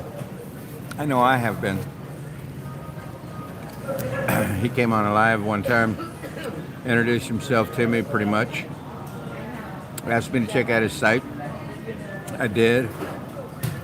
Thank you, Susan. And yeah, thank you. From the bottom of my heart, thank you.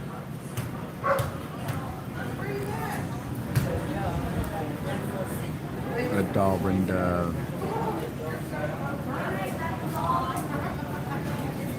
Billy says I cover almost all the old timers of country. Yes. There was, and I still haven't remembered the song that I wanted to ask you if you would cover. You probably have it covered already, but I'd appreciate it if I do finally manage to remember the song that I would ask for. Maybe you can iterate to me at that point. You know, if you'll be here, I'll wait till you are. If I remember, I'll write it down, something. I'll make it available. Yes, Billy, you should be smiling. You are good, and I do believe that. The buck don't stop with Brandon. You got that right. There's a whole lot of bucks up there. It's not going to happen. They wish. God wins. I know, right? The only problem is that just exactly how far down the hellhole do we want to go with this regime before it finally stops? God, in my opinion, doesn't believe in suffering, but I believe that he believes that some people have to suffer in order for life to continue. I mean, it's already written. Deaths were written. I mean, think about that. X amount of deaths were written for, I'm going to say Vietnam or World War II or World War I. I mean, this has been God's plan from day one for those that don't think about it that way. Blood has to be shed at some point. Yes, Kevin Booth, that was his name, Gloria, that's his name, Kevin Booth. And that's kind of the way it's been working, right, Uncle Deuce? I mean, think about it. I wouldn't say they've been winning. I'd say that they've been advancing their agendas. If that's a win, so be it. I don't perceive it as a win, per se. We'll just say that I would not use that term. We'll put it that way.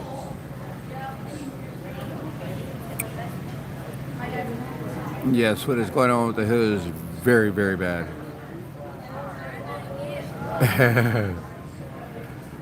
Sorry I missed you yesterday. Couldn't find you live. Just want to say hello, my friend Gary. Thank you for being here. Thank you for taking care of my chat earlier. Much appreciated, buddy. I appreciate it every time you come in. Any of you mods, not that only the mods are the ones that looked at. Tim Avery, Uncle Deuce, Martin Akervik. I mean, all you guys, every one of you are greatly appreciated for being here. I do mention my mods often. Because I want them to know that they are definitely appreciated here as well. And for those that don't know, I have another mod by the name of Java Lily and Susan Smith. She's in our chat tonight, guys. She's one of my moderators. I'm only aware of those two, so the only two that I can speak on. I had a broken windshield in my 2018 GMC Sierra pickup. And they saw the broken windshield in my truck when we were doing a live stream with Zot, Charlotte. And when they saw the broken windshield, their comment was, what can we do to replace his windshield? I was watching the live stream chat at the time that Charlotte was getting prepared for us to go on our loop around the Beltway. She rode with me one day. And they continued on with that particular part of the chat. I began driving. I couldn't continue to see what was going on. Charlotte kind of relayed to me a couple of things that were being said. And Susan, thank you for taking care of those. And so Susan Swift and Java Lily, one of my other moderators, got together, managed to get Safe Light involved. They paid to have my windshield replaced.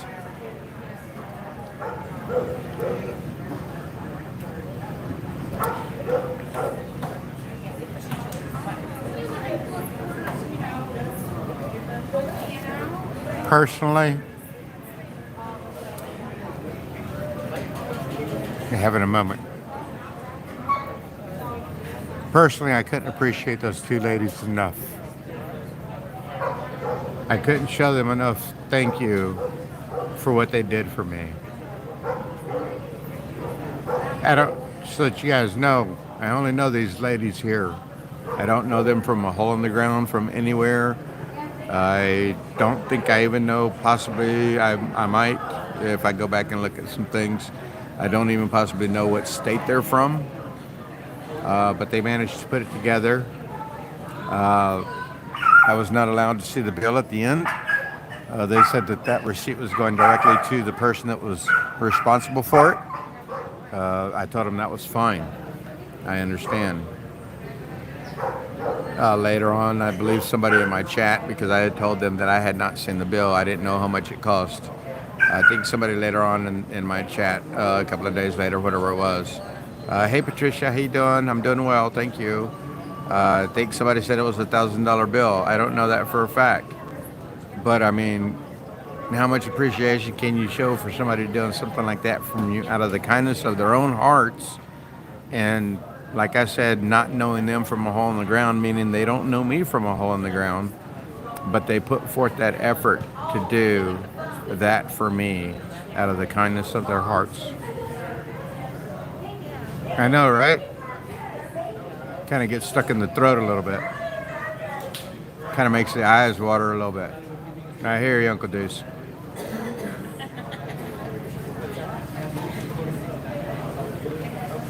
All right, I'm eating again. I stopped eating to tell that. And I want to finish because I'm still hungry. And I need to be going down the road.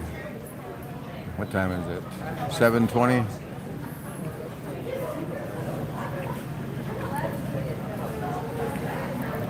I'm only about 30 minutes away from my place.